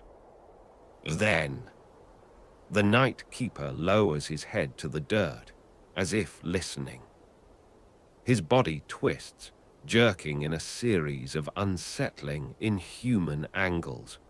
His shoulders hunch, his limbs coil, his neck cranes too far forward, as though bracing for something heavy to push from below. Your breath comes fast now, shallow, panicked. What is he doing? You whisper. The boy answers quietly. He's giving himself instead of you. Your stomach sinks. Giving himself what? A warning, the boy says, from the one sleeping below. And then you hear it. A sound like 1,000 fingernails dragging across stone, slow, scraping, patient. The earth pulses under the night keeper's hands. A deep thud echoes, like something enormous striking the underside of the world. The night keeper's body lifts an inch off the ground, as if something hit him from beneath. He recoils, limbs folding in jagged movements. His back arches sharply, and he emits a low, distorted wheeze, air forced from a body that doesn't breathe. Then silence. Slowly, the night keeper rises to full height. His form trembles. You take a step backward. The boy grabs your arm, not to stop you, but to steady himself. He didn't like the warning, the boy murmurs. Yeah, well, I didn't like the warning. The night keeper finally turns toward you.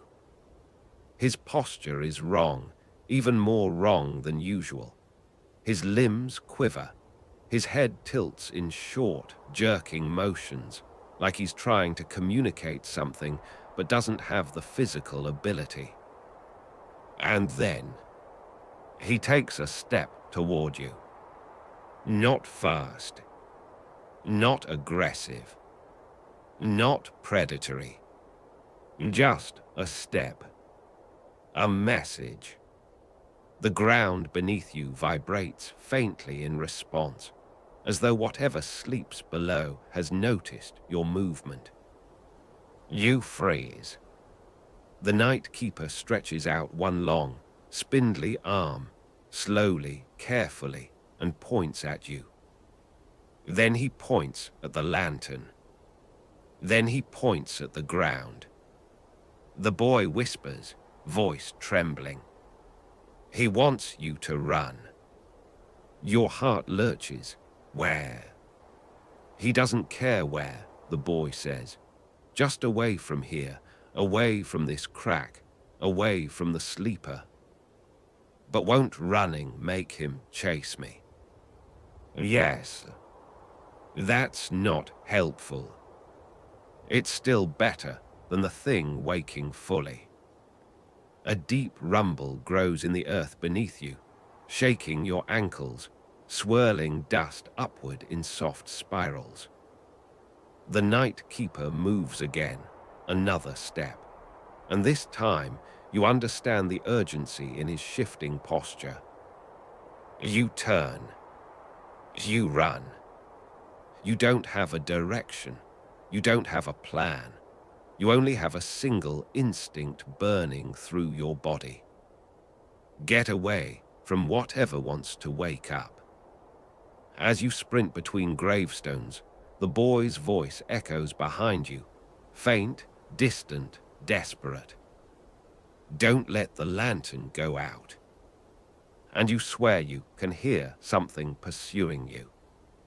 Not from above, from below. The earth itself gives chase. You race between rows of headstones, boots hammering the ground, lantern jolting wildly in your grip. The flame inside thrashes like it too is trying to escape the moment. Each breath comes sharp and thin, the air tasting of dust and old stone. You don't dare look back. You don't dare look down. The ground feels alive beneath you, shivering, tensing, anticipating. Another ripple runs under your feet and nearly throws you off balance. You skid, stumble, catch yourself with one hand against a lichen-covered grave marker. The name on it is blurred with time. But the date is. The grave is too new. You don't have time to think about what that means. You push off the stone and surge forward again, lungs burning. The earth pulses, a low thrumming heartbeat that grows steadier the farther you run from the crack. It's not fading. It's following. The boy's voice drifts faintly behind you, somewhere distant, warped by the night. Don't stop. He listens when you stop. Perfect, great. A subterranean nightmare with selective audio preferences. You sprint harder. The graveyard stretches before you, the shadows between the stones lengthening unnaturally. They don't behave like shadows should. They move too slow, too thick, like oil spreading across cold pavement. And one of them slips across your path. You jump back, heart seizing, but it isn't a shadow. It's the Night Keeper. He materializes directly in front of you, tall and trembling, as if the run followed by his confrontation has cost him something vital. His limbs seem less stable now, his outline fuzzier, vibrating slightly like heat above asphalt. You skid to a halt, panting. Okay, hey, buddy, sir. Shadow person of questionable intent. You said to run, so I'm running. Why are you blocking the running? He lifts one long arm and points not at you this time, but behind you. You don't want to turn. You really don't. But you do. The earth has risen. A mound of soil ripples upward, as if pushed by something enormous crawling just under the surface. The mound moves, slow but deliberate, dragging itself along your path like a blind beast tracking warmth. It pulses once, twice, then changes direction. Toward you. You whip back toward the Night Keeper. Move. He does something startling. He obeys. Not quickly, not fluidly. He steps aside like the idea had never once occurred to him before. Like moving out of someone's way is an unfamiliar concept. You blow past him, adrenaline surging so hot it makes your fingertips tingle. The ground behind you heaves again, the soil dragging in long waves. You swear you hear a voice inside the earth, a deep rumble shaped like syllables. Not words, just appetite. Your legs burn, your lungs ache. The lantern's flame flickers dangerously low. Then, up ahead, the wrought iron gate. It's barely visible in the dark, a thin black silhouette with twisted bars curling like thorns. You aim straight for it, hope rising in your chest like a lifeline finally being thrown. But as you approach, something else shifts. The boy appears beside you. Just appears. Like he stepped through a thought instead of space. His face is pale with fear. Don't go to the gate. You skid again, so hard you nearly fall. Why not? It won't open for you tonight. Your voice cracks into a full shriek. Then why do I have a key? He grabs your sleeve, pulling you sideways between grav. Because keepers don't run from the gate, they run from the center. This feels like a really bad time for riddles. Then where am I supposed to go? He points to a cluster of mausoleums, stone structures huddled like old men, half covered in vines, heavy doors sealed with rusted rings. A hiding place. A terrible hiding place. But a place. You sprint toward them. The earth behind you rises again, higher this time. Something massive slams against the underside of the ground, and a shower of dirt sprays upward like an inverted explosion. You and the boy reach the first mausoleum. You yank the iron ring. It doesn't move. You yank harder. Still doesn't move. The boy slips through the stone wall, of course he does, and appears inside, face poking out ethereally. I forgot. You can't go through things. I can't go through things. Right now is when you remember that. He gestures frantically. Try the next one. You bolt. The ground behind you cracks, actually cracks. A fissure splits across the graveyard, glowing faintly with some sickly, dim light from far below. You reach the second mausoleum. The iron ring sticks. You pull. It grinds. It lifts. It opens 2 inches. The ground moans like something is pushing upward. You shove the door open just enough to slip inside, lantern pressed to your chest. The boy darts in after you, the wall swallowing him whole. The stone door slams, shut behind you, with a deafening clang. A silence. Almost. Because the earth outside is still moving. The boy floats near the far wall, his shape flickering subtly in the lantern light. He whispers he didn't reach you in time. The sleeper knows your scent now. You slump against the cold stone, panting. Fantastic, how comforting. You shouldn't have heard him, the boy continues. Only keepers can hear him under the soil. Well, you mutter, there's a plot twist I didn't order. The boy doesn't smile. Instead, he speaks with a softness you haven't heard from him before, something like regret. You're changing. You straighten slowly, come again. The graveyard chooses its keepers, he whispers, and it's choosing you faster than it should. A chill slides down your spine. The boy's form flickers. Outside, the earth goes still, not calm, watching. You whisper, is he gone? No, the boy murmurs. He's listening. Listening for what? For you.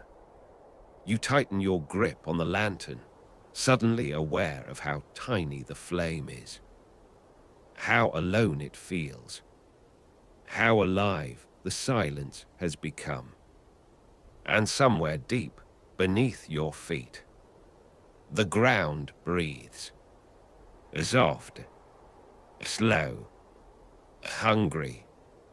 The air inside the mausoleum settles into a heavy stillness, like the entire space is holding its breath with you. The stone walls close around the small glow of your lantern, swallowing most of its light, leaving only a soft gold halo around your hands. The flame steadies, but it feels smaller, fragile, almost embarrassed by everything it just went through. You don't blame it.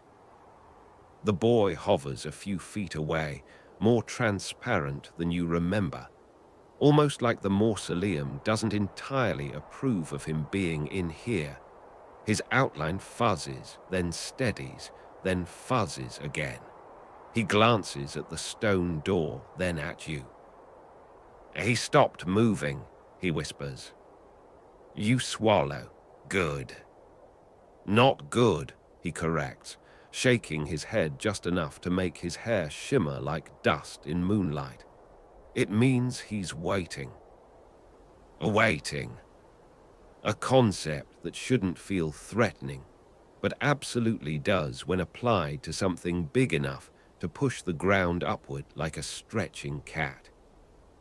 You run one shaky hand down your face. Okay, great, awesome. We'll add that to the growing list of things I didn't want to know at 2 in the morning. A faint tremor runs through the floor, not forceful, just enough to remind you the earth outside hasn't forgotten you. The boy floats slightly upward, bracing, listening. He wants you to come out, the boy murmurs. You bark a whisper laugh. He can file a complaint with management. He thinks you're hiding. I am hiding.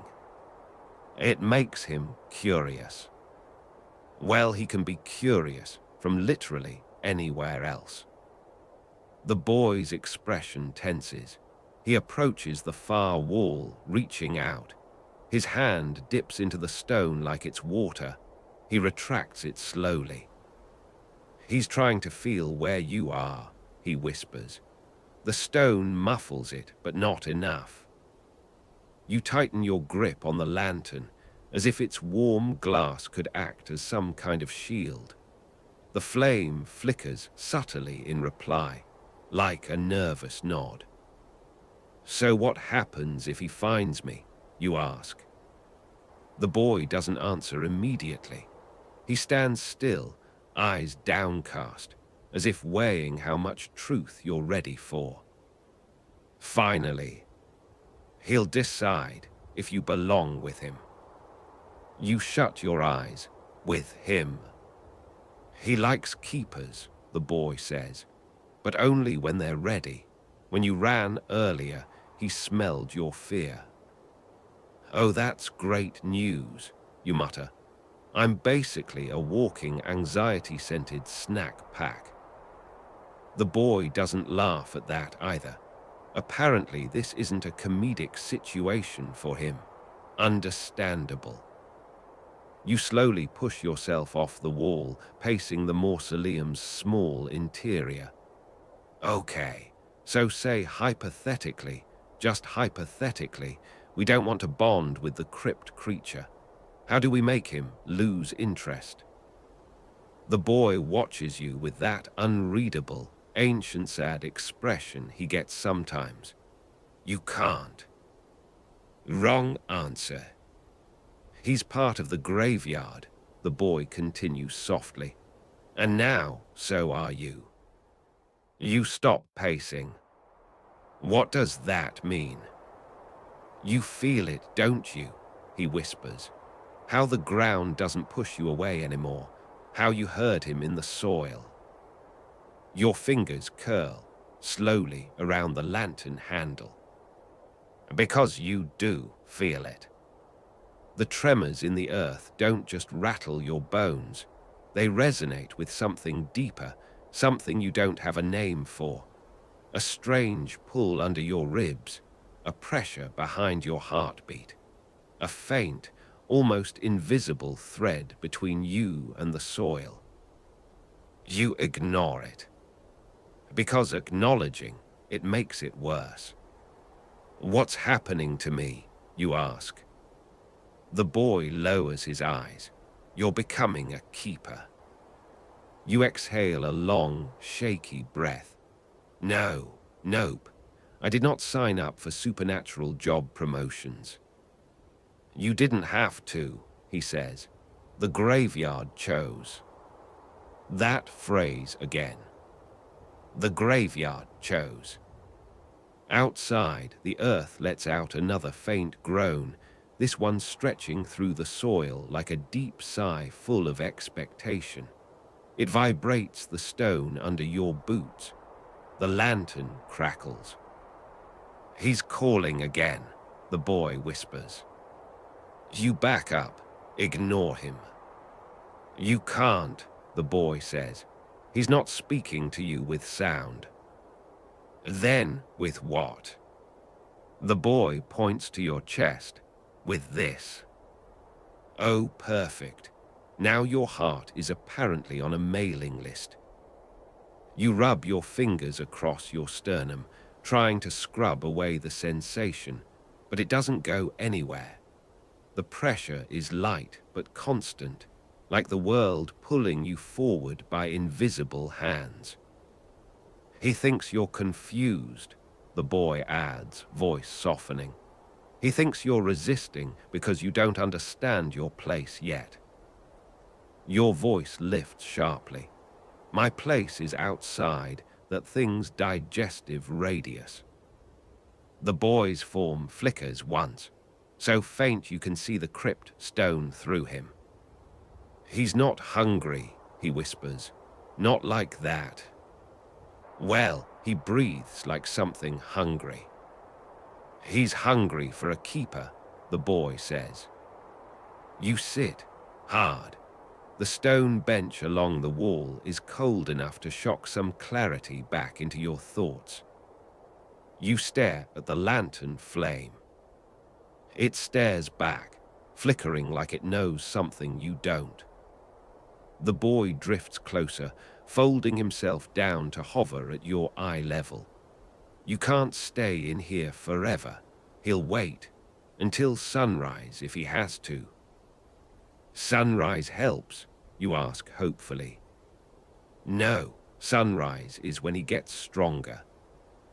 You pinch the bridge of your nose, and you were saving that information for now. Why? You ran, he whispers. You weren't ready to hear it. A beat. Am I ready now? He considers, then nods. He isn't supposed to be awake this early in the season, the boy explains. The bells keep him dreaming. They tell him the world above isn't ready yet. So when the third bell didn't ring, he opened his eyes, the boy says, and smelled you. You groan into your palms. Can we not talk about him smelling me? I'd like to sleep again someday. The boy hesitates, then whispers. It's worse than smelling you. Your eyes lift slowly. Explain. He recognized you. The lantern flame pulses once, intensely, as if it understands the gravity you don't yet. You swallow. He recognized me from what? But the boy doesn't answer. His form flickers again, harder this time, and a thin line of cold air sweeps through the mausoleum. The stone beneath your boots vibrates. Not a rumble. A knock. 3 slow, heavy knocks from beneath the floor. Your blood freezes. The boy floats backward until he's pressed against the far wall. He found you, he whispers. He knows which mausoleum you're in. You stand so fast the lantern swings violently. Okay, that's my cue to nope right out. The door won't open, the boy warns. You grab the iron ring anyway. Pull. Locked. Sealed. Dead silent. Another knock. This one deeper. Dust shakes from the ceiling, drifting like ash. The boy covers his ears, flinching. He's testing the stone. Testing. As in, testing whether he can break through it. You take 3 staggered steps back, raising the lantern between you and the floor like it's going to negotiate on your behalf. Okay, you breathe. What does he want? The boy whispers. He wants you to come down. To come down. Underground. To him. Your pulse stutters, then races. And if I do? The boy trembles, voice barely audible. He'll come up. The floor cracks. Just a hairline fracture. But enough. The lantern flame flares bright white. And the voice beneath the stone speaks. Not in words. In a feeling. A pull. An invitation. A command. Your knees almost buckle. The boy grabs your hand, cold, weightless, desperate. Don't answer him.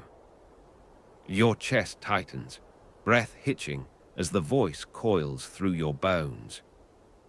Calling. Beckoning. Claiming.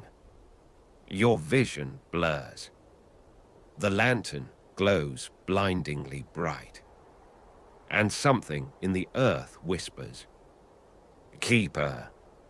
Your heart stops. Everything goes still.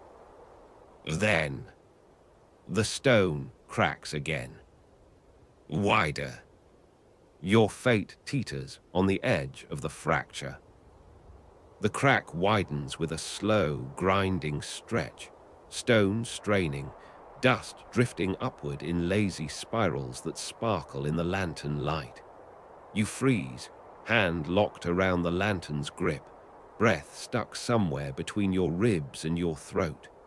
The boy squeezes your other hand. Well, squeezes as much as a non-physical hand can. But even that faint pressure tells you he's terrified. A low, resonant hum rises from the split floor. It's not sound, not really. It's more like a vibration you feel in your teeth, in your pulse, in the space behind your eyes. Your knees threaten to buckle again. The boy yanks on your arm, urgency sharpening his whisper. Don't let him in. Don't let him inside your thoughts. You whisper back through clenched teeth. He's already in my bones. Thoughts feel like a downgrade. The hum deepens. The crack pulses. And then, the lantern flickers. A cold dread sweeps up your spine. No, no, no. Don't you dare go out on me. You're my emotional support light bulb. The flame sputters once, twice, then steadies, barely, like it's taking offense at your lack of faith. The boy drifts closer to the crack, only to recoil as if something cold reaches up from below. He's testing the boundary, he whispers. The stone isn't enough anymore. You inch back. Great, fantastic. So what happens if he breaks through? The boy's expression hollows. He won't need to break through. He'll simply pull you down. Your mouth opens, then closes, then opens again. No, nope, unacceptable. I decline all subterranean invitations. But the earth continues humming, the crack glowing with that sickly, faint light from deep, deep below. It's as if the ground is trying to peer inside the mausoleum, the way someone might squint through a dirty window. The boy grabs your shirt sleeve. You need to speak to him. Your brain screams, "Why would I do that?" Because he already knows you're here, the boy says urgently. Silence makes him impatient. And impatience leads to what, exactly? The boy's voice shrinks to almost nothing. He'll assume you're rejecting his claim. I am rejecting his claim. A beat. You're not allowed to, the boy says. You blink at him. Excuse me. He chose you, the boy murmurs. That's what the third bell was for. It didn't ring because he wanted to feel you instead of hear you. You stare. A long second passes. Oh my God, you whisper. The bell didn't malfunction. It was intentional. The boy nods once. You immediately regret asking for clarification. The hum turns into a deeper, slower rhythm, like breathing. A massive inhalation beneath the floor pulls a gust of cold air downward, tugging at your clothes, making the flame bow toward the crack. The boy braces himself on the wall. You plant your boots harder into the stone, gripping the lantern until your knuckles ache. Talk to him, the boy urges. Say something, anything. Let him know you're aware. I am very aware. I'm too aware. But you can feel the truth in the boy's panic. This thing beneath the ground, whatever it is, it's waiting for acknowledgement. It's listening. It's curious. And that curiosity feels like the kind that ends with someone being dragged into an underworld internship. You swallow hard, step toward the crack, a terrible idea, and raise the lantern, slightly less terrible. You whisper because a whisper feels safest. Hello. The hum stops. Absolutely stops. Silence. The boy freezes. You freeze. The lantern trembles in your grip. Then, a single, deep pulse of heat rises through the crack, washing over your ankles like a breath of warm, ancient air. The boy flinches. He heard you. You whisper, "Yeah, I'm picking up on that." The warmth fades, replaced by a slow, curling cold that snakes around your legs, as if fingers made of air are touching your skin through the stone. The boy closes his eyes. He wants to know why you ran. Your heartbeat lurches. Tell him I had cardio goals. He won't understand that. Then tell him I panicked. He'll understand panic. Great, perfect. He can relate. The boy takes a slow, careful breath, a strange gesture for someone who doesn't need air. He needs to hear it from you. You look down into the crack, seeing nothing but darkness lit faintly by the dull glow from beneath. You don't want to speak again, but the cold air coils tighter, climbing toward your knees. You force out a whisper. I ran because I didn't know what you wanted. Silence answers you. Then, a low rumble rolls beneath the stone, like a chuckle dragged across miles of earth. Your skin crawls. He's pleased, the boy whispers. He likes honesty. Oh, great, you rasp. Maybe we can braid each other's hair next. The ground trembles once, just once, and the cold air recedes, retreating back into the crack like a tide pulling away from shore. But the crack doesn't close. It grows. Another inch. Then another. You stagger back. What did I say wrong? Nothing, the boy insists, retreating with you. He wants to see you. Nope, no visibility. Hard pass. The boy's expression shifts to dread. He thinks you're presenting yourself. I am not presenting anything. The stone floor vibrates, dust raining down from the ceiling. The boy moves in front of you, as though he can protect you, even though both of you know he can't. He's waking, the boy whispers. Fully, not just sensing, not just listening. The lantern flame jumps tall and white-hot, terrified. A low, rising growl swells from beneath the crack. Not angry. Not hostile. Just awake. And curious.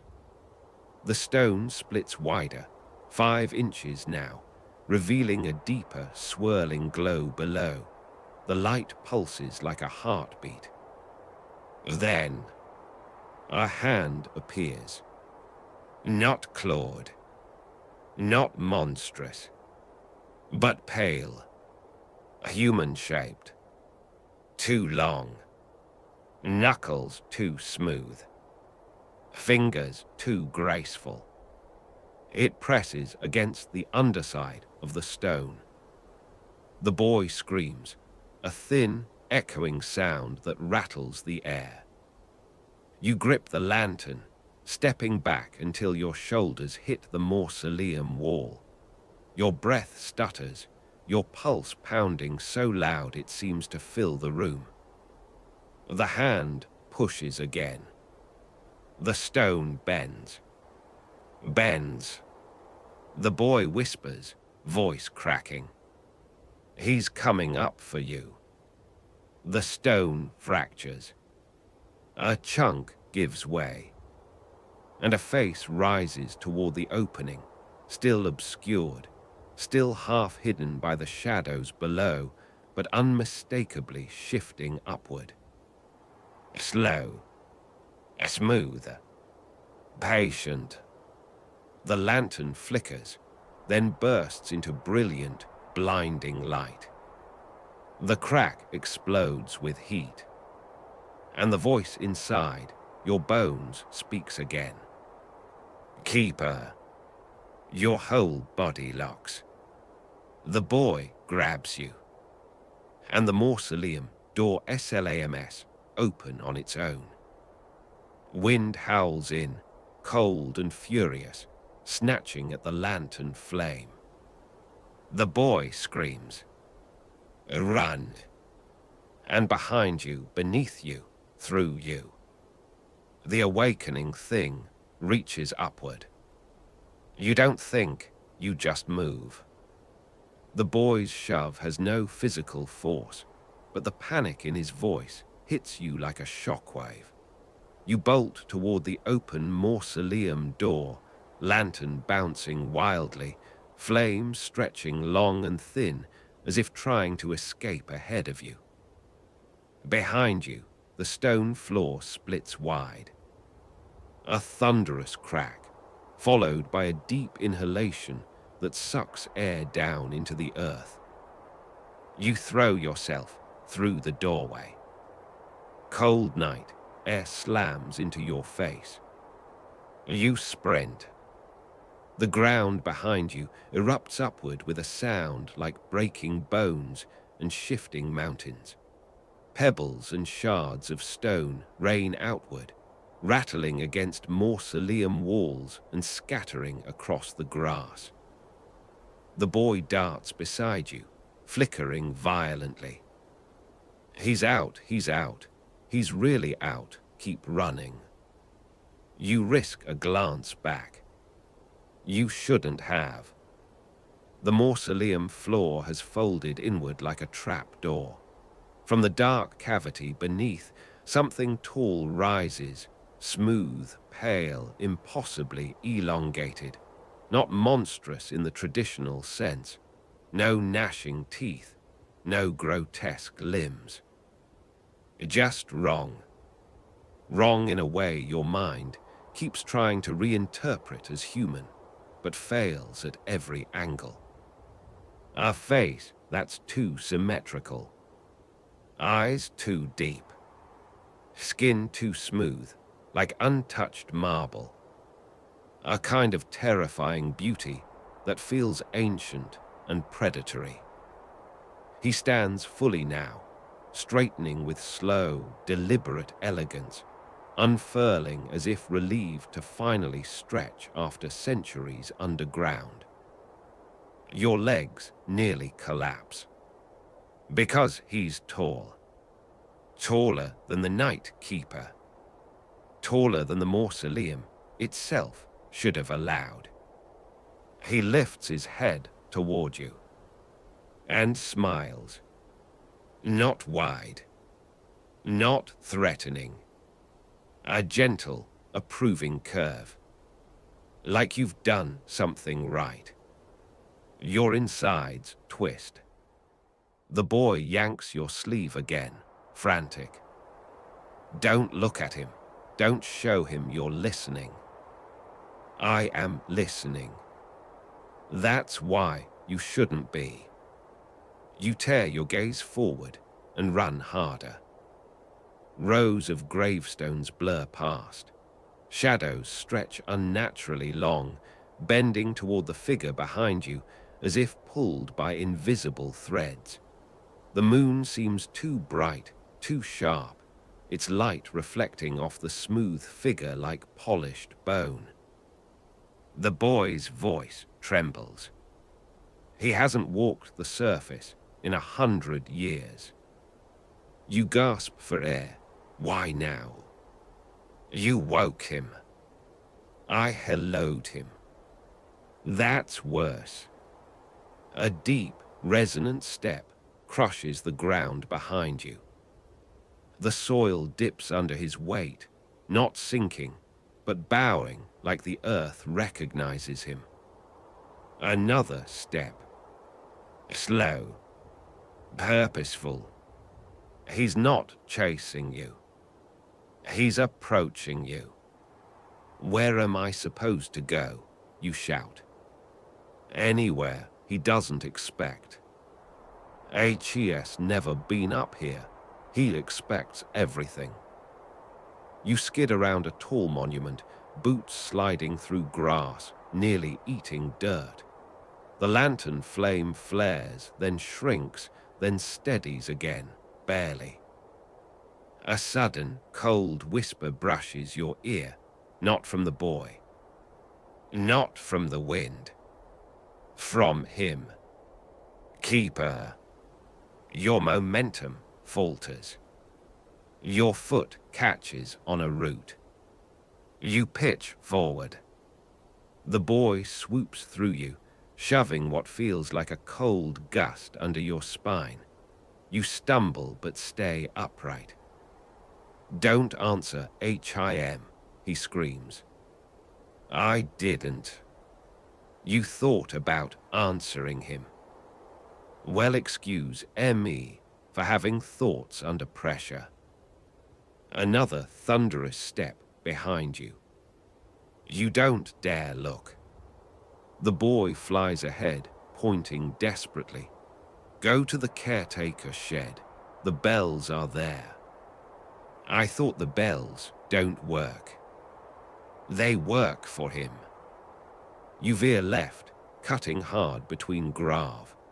The shed sits near the old fence, dark, splintered, slumped like it's one good breeze away from retirement. You sprint toward it. Behind you, the pale figure walks with patient certainty. Not slow, not fast, just inevitable. The boy reaches the shed door first, phasing through it, reappearing inside. Hurry. You crash into the door. It doesn't move. You slam your shoulder into it again. Open, open, open. It's locked. You are not helping. The pale figure steps closer, the air distorting around him, the grass bowing in his wake. The boy's face flickers through the door. He already knows you'll hide here. You said to come here. Yes, but don't hide.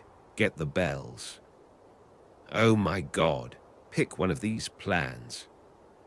Just get inside. You grab the lantern handle with both hands and slam the metal frame into the door's rusted lock. Once, twice, 3 times. The lantern glass cracks. No, not you too. One final, desperate swing. The lock snaps. The door bursts inward. You tumble inside and slam the door behind you. The shed smells like dust, mildew, and ancient metal. Tools hang on the walls like frozen silhouettes. Old ropes, a box of nails, rusted lanterns, and the bells. 3 brass bells sit on a wooden table, dull with tarnish, cold even from across the room. You lunge for them. The boy whips around you. Don't touch them yet. Listen first. No, I'm touching anything that makes HIM stop. They only ring for keepers. I'm not a keeper. The boy stares at you, eyes glowing faint. You're becoming one. The air outside shifts. A shadow falls across the shed door. A presence settles. Not knocking. Not forcing. Just waiting. The boy floats backward, trembling. He's at the door. Your breath stops. The door handle turns. Slow, soft, gentle. The boy covers his ears. Ring 1. You grab the largest bell with shaking hands. It's heavier than you expect, cold as ice, resonant in your bones. You raise it. I shake it. Nothing. No sound. The boy screams, try again. You swing harder. Still nothing. He doesn't think you're ready. He won't let the bell ring. I do not care what he thinks. You slam the bell down on the table. A faint, tiny chime escapes, more vibration than sound. Outside, the door handle stops turning. The boy gasps. He heard that. Good. No bad. He thinks you're inviting him in. The door creaks. A pale hand wraps around the edge of the wood. Keeper. The voice curls inside your bones, deep and warm, like something wrapping around your heartbeat. The boy shrieks, ring it again, now. You grab the bell with both fists, lift it over your head. The door swings open. The pale figure steps inside, filling the room with impossible stillness. You close your eyes and slam the bell down with every ounce of strength you have. A sound erupts.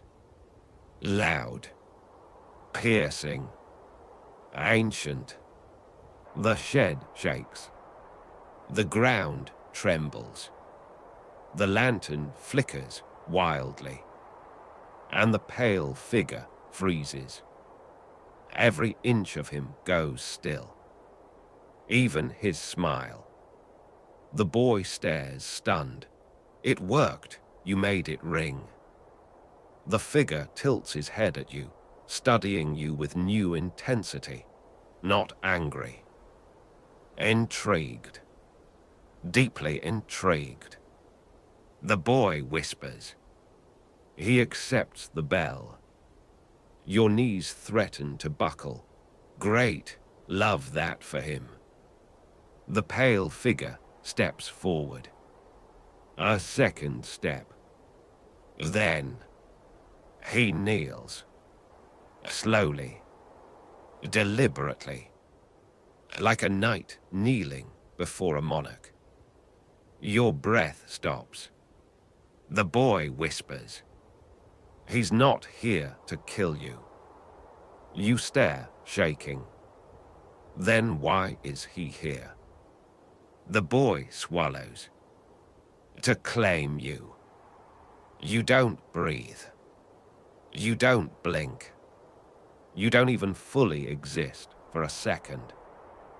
Because nothing prepares you, nothing, for watching an ancient, impossibly tall, unnervingly flawless entity kneel at your feet, like you've just been crowned the mayor of scary things that need therapy. He lowers his head, hands resting lightly on the shed floor, movement as smooth and deliberate as a ritual. And suddenly, the suffocating atmosphere that followed him evaporates. Not warmth, but acknowledgement, recognition, permission. Some instinct in your brain, older than logic and dumber than survival, tries to whisper. This is right. Nope. Absolutely not. You mentally punt that instinct into the sun. The boy hovers beside you, shaking like a glitch. He's kneeling. I've never seen him kneel. Your voice escapes in a squeak you will absolutely deny later. WHY is he doing that? The boy doesn't take his eyes off the figure, because the bell rang for you. I rang it because I'm terrified. Intent doesn't matter. The bell only answers a keeper. And again, for the people in the back, I am not a keeper. The pale figure lifts his head slightly at your tone. You freeze again, because when his eyes land on you this time, the world narrows. Not in a scary, predatory way, in a focused way. Like you're the only person in a crowd, and he's remembering your name while everyone else fades. Great. Now the nightmare god has social skills. The boy floats down in front of you, tiny hands waving frantically. You need to say something. Oh, absolutely not. Keepers give commands. That's why he kneels. He's waiting for one. You blink several times. Why would I ever command something that crawled out of the underside of a mausoleum like a stylish crypt mannequin? Because if you don't, he'll make his own assumption about what you want. You stare at the boy. What do you mean, assumption? A long pause. He'll assume you want him to stay with you. You look back at the figure, who watches you with frightening serenity. No, nope. We are not adopting the graveyard cryptman. You step back instinctively. The wood creaks under your boot. The figure doesn't rise, but his posture straightens with interest, like he's listening not to your words, but to the direction your fear pulls you. The boy whispers, voice trembling. He's been asleep a century. The last keeper died without passing the bells on. You rang them. You woke him. That makes you. You hold up both hands. Don't say it. His keeper. The pale figure bows his head slightly, confirming it with a motion that is both reverent and unsettlingly elegant. You clutch the bell to your chest. Okay. We're going to calmly disagree with the undead bureaucracy. He's not undead. That does not help. The figure finally moves. Not standing. Not rising. Just lifting a hand. Slow, smooth, and terrifyingly graceful. His fingers brush the air, tracing something invisible, and the shed lights, or what little light the flickering lantern gives off, bends toward him. You swallow hard. What is he doing now? He's waiting for your first instruction. I don't have instructions. Then make one. The pale figure tilts his head. The air thickens. The boy grabs your sleeve. Say it, anything, even something small. Your heart hammers in your throat. Like what? Tell him to stop. Tell him to wait. Tell him to back away. Anything that sets a boundary. Oh, you like boundaries. Boundaries are your entire personality. You clear your throat. Okay. The pale figure's eyes brighten. You hold the bell tight, voice shaky but steady enough. Stay where you are. The figure freezes instantly. Not like something startled. Like something obeying. The shift in the air is immediate. The pressure vanishes. Your lungs unlock. The lantern steadies. The boy exhales in a whoosh. Good, that was good. But the figure keeps staring. Waiting. Expectant. And though he doesn't move, the feeling of him inches closer. The boy flutters nervously. Now the hard part. Oh, good. I was worried we were done with the trauma. You have to dismiss him. Your blood drains. Dismiss him. He'll go back underground if you dismiss him properly. You look at the kneeling figure. And if I dismiss him improperly, the boy stares at you with the solemn dread only a ghost child can deliver. Then he'll think you're challenging him. The pale figure lifts his head just enough to meet your eyes fully. You whisper, I do not want to challenge him. Then you need to focus. The words matter. What words? The boy drifts closer, voice soft. Tell him. Your keeper releases you for now. Return and rest beneath the stones. You blink. That sounds like a spell. It's not. It's tradition. Okay, well, guess what? I'm new. But the figure is waiting. Patient. Silent. Unmoving. You breathe in. Slow. Shaky. Raise the bell. And speak. Your keeper releases you for now. Your voice wavers. Return and rest beneath the stones. For a moment, nothing happens. Then, the pale figure bows. Deeply. He places both hands on the floor and sinks. Not falling. Not descending. Just phasing down through the shed's rotting boards, like the earth remembers the shape of him and pulls him back with gentle inevitability. The ground seals smoothly behind him. No crack. No hole. No dust. Just silence. You and the boy stare at the spot where he vanished. You exhale so sharply you nearly pass out. Is he gone? For now, the boy whispers, he'll sleep again. How long? That depends. On what? On you. Oh, terrific. The shed suddenly feels too small, too airless, too full of responsibilities you did not sign the HR papers for.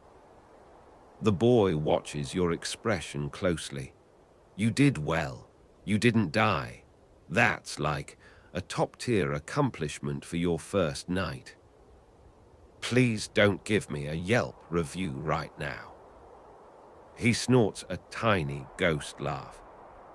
You sink onto a crate, rubbing your face. What happens now? The boy floats upward, crossing his arms. Now you finish your shift. You stare. After that,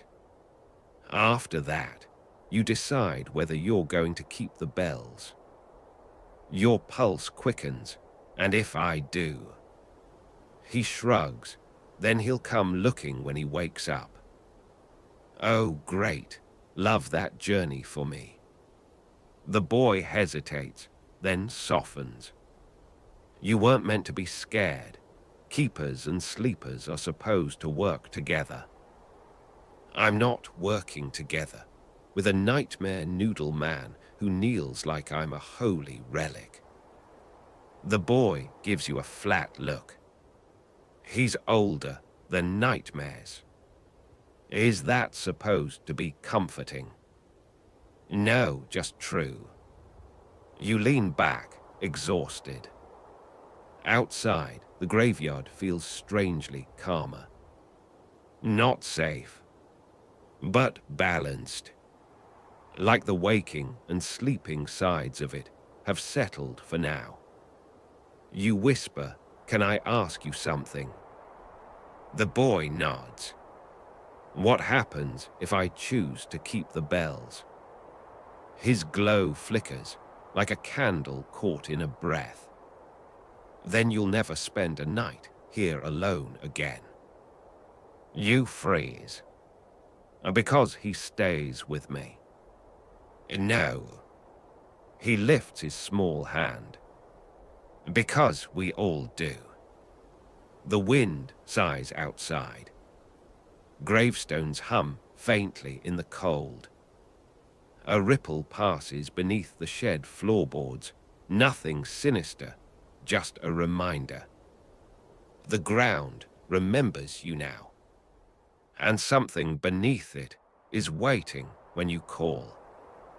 You sit there for a long moment, palms pressed to your eyes, elbows on your knees, trying to reconcile the fact that you are a minimum-wage graveyard cleaner who just issued a verbal command to a subterranean cosmic employee.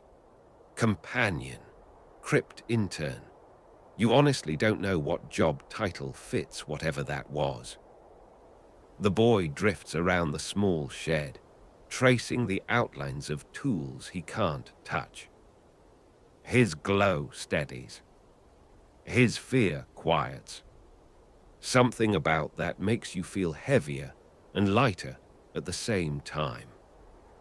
So, you mumble, finally lowering your hands. Just to be clear, that guy, that thing, listens to me now. The boy hovers in front of you, nodding. As long as you're the keeper of the bells. You lift the bell you're still clutching. It looks ordinary. Old brass, scratched, a little dented. A thrift store find with a side of reality-bending responsibility. I didn't ask for this, you whisper.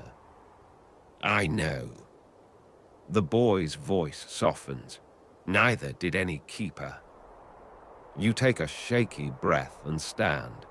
The shed creaks beneath your feet. Outside, the night feels different. Not safer.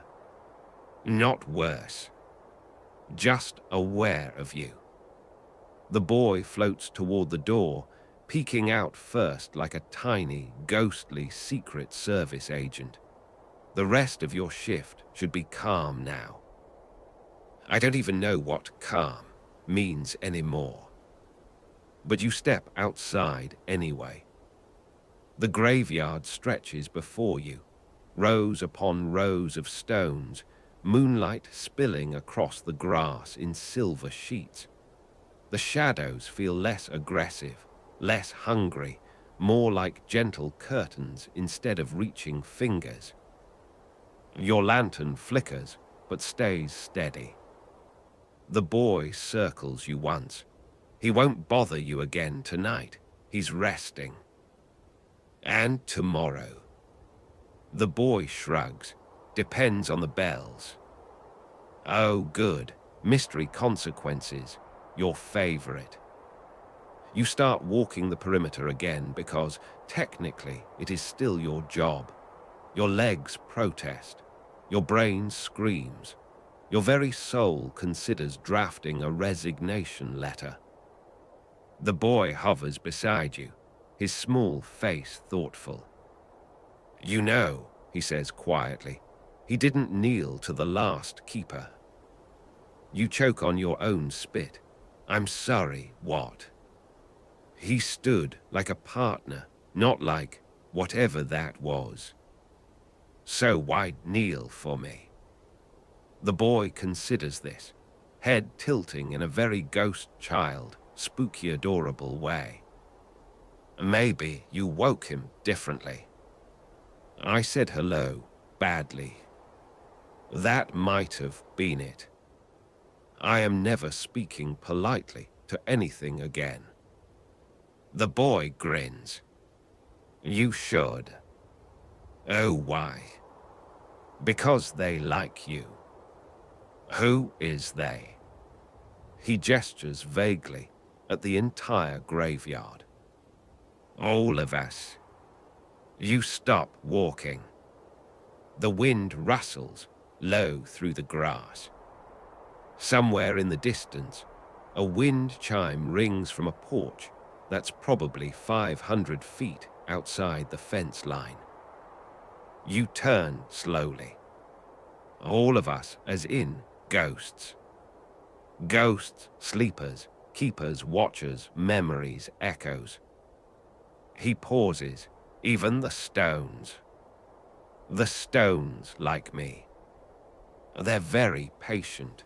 They enjoy a good listener. I am not emotionally prepared to be befriended by granite. The boy laughs, drifting upside down for a moment like a floating feather. Too late. You sigh hard, but the ground under you feels less hostile now, less like a place waiting for your mistake, and more like a place observing, evaluating, deciding. And maybe accepting. You reach the far fence line.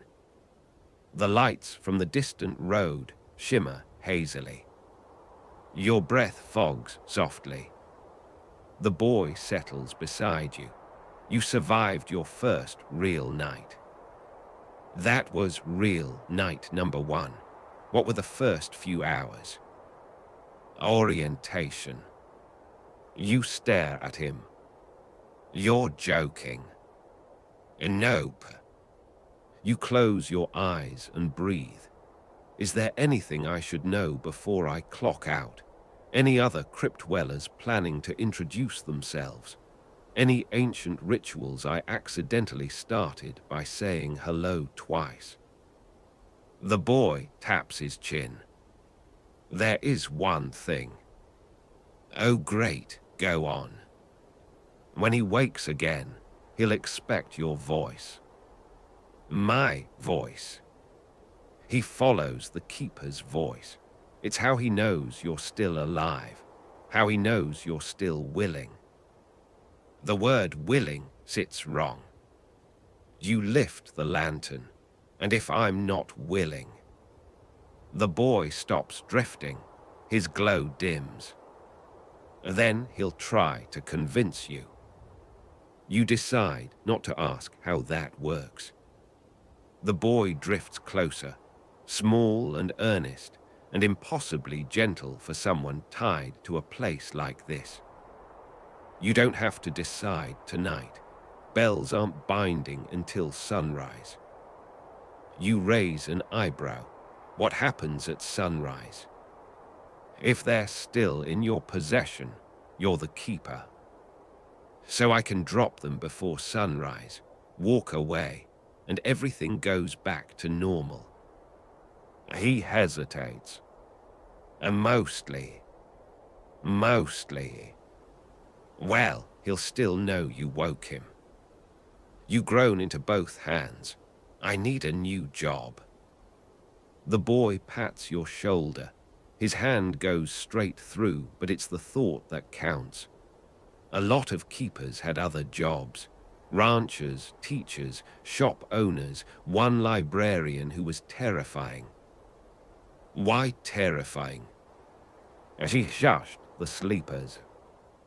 Oh yeah, that'll do it.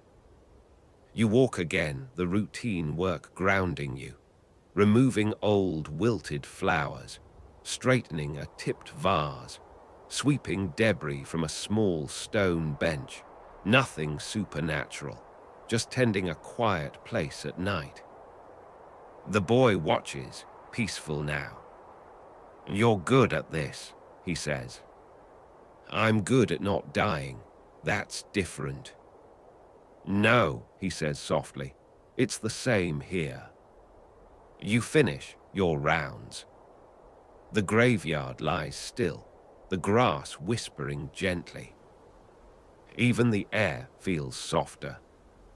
Your shift ends just as the horizon bruises from black to pale gray. Early dawn. The moment before morning thinks about arriving. You head back toward the shed. The bells sit where you left them. 3 brass shapes. A simple, unassuming, completely life-ruining. The boy floats beside them, hands clasped behind his back. Sunrise is close. You swallow. If I take them with me, I'm the keeper. Yes. And if I leave them, they'll stay sleeping. And me. The boy meets your eyes. You'll still hear him sometimes. Cold presses your spine. He continues, but only softly, like a dream you almost remember. You stare at the bells. Your heartbeat thumps too loud. The boy's voice becomes a whisper. You don't have to choose forever. Keepers can pass the bells on. Oh, great, you mutter. I can traumatize someone else. The boy looks away. Better someone willing than someone chosen. You hesitate. Then pick up the lantern. Pick up the bells. Your hands tremble. The boy watches you, hopeful, scared, proud, and lonely all at once. Are you sure? He asks quietly. You are. But you hear the soft echo beneath the soil. Not words. Just a presence. Waiting. Listening. Recognizing you. You lift the bells and place them gently into your bag. The boy exhales like he hasn't breathed in a century.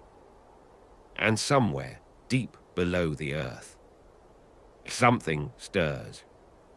Not waking, just knowing. You whisper to the boy, I guess that makes me the keeper. He nods, smiling.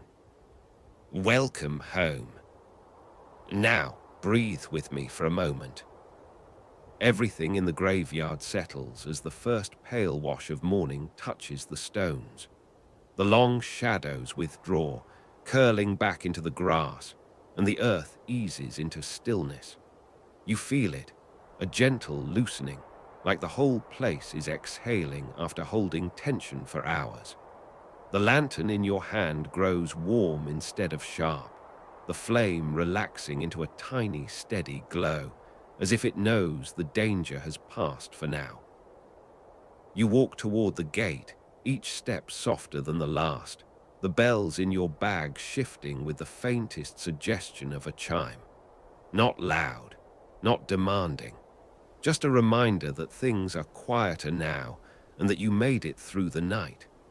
The boy drifts beside you, fading slightly in the brightening air, but not vanishing, simply dimming the way stars give way to dawn. Your breathing slows. Your shoulders fall. Your whole body feels heavier, but in a peaceful way, like it's finally allowed to rest. The graveyard behind you smooths out into something calm, something ancient and watchful, but no longer pressing against your thoughts. Even the presence beneath the soil retreats into sleep, curling deeper, leaving only a distant echo that hums quietly against the rhythm of your footsteps. The sky shifts from grey to the softest blue, long and stretched and patient. You pause at the fence, letting your hand rest on the worn wood, feeling its cool grain under your fingers. Everything around you feels muted now, softened, safe enough to let your eyelids lower just a little. The night's sharp edges have been filed down to something almost tender. And as the world hushes itself, you let the last of your thoughts drift away. Quietly, slowly, gently, into sleep.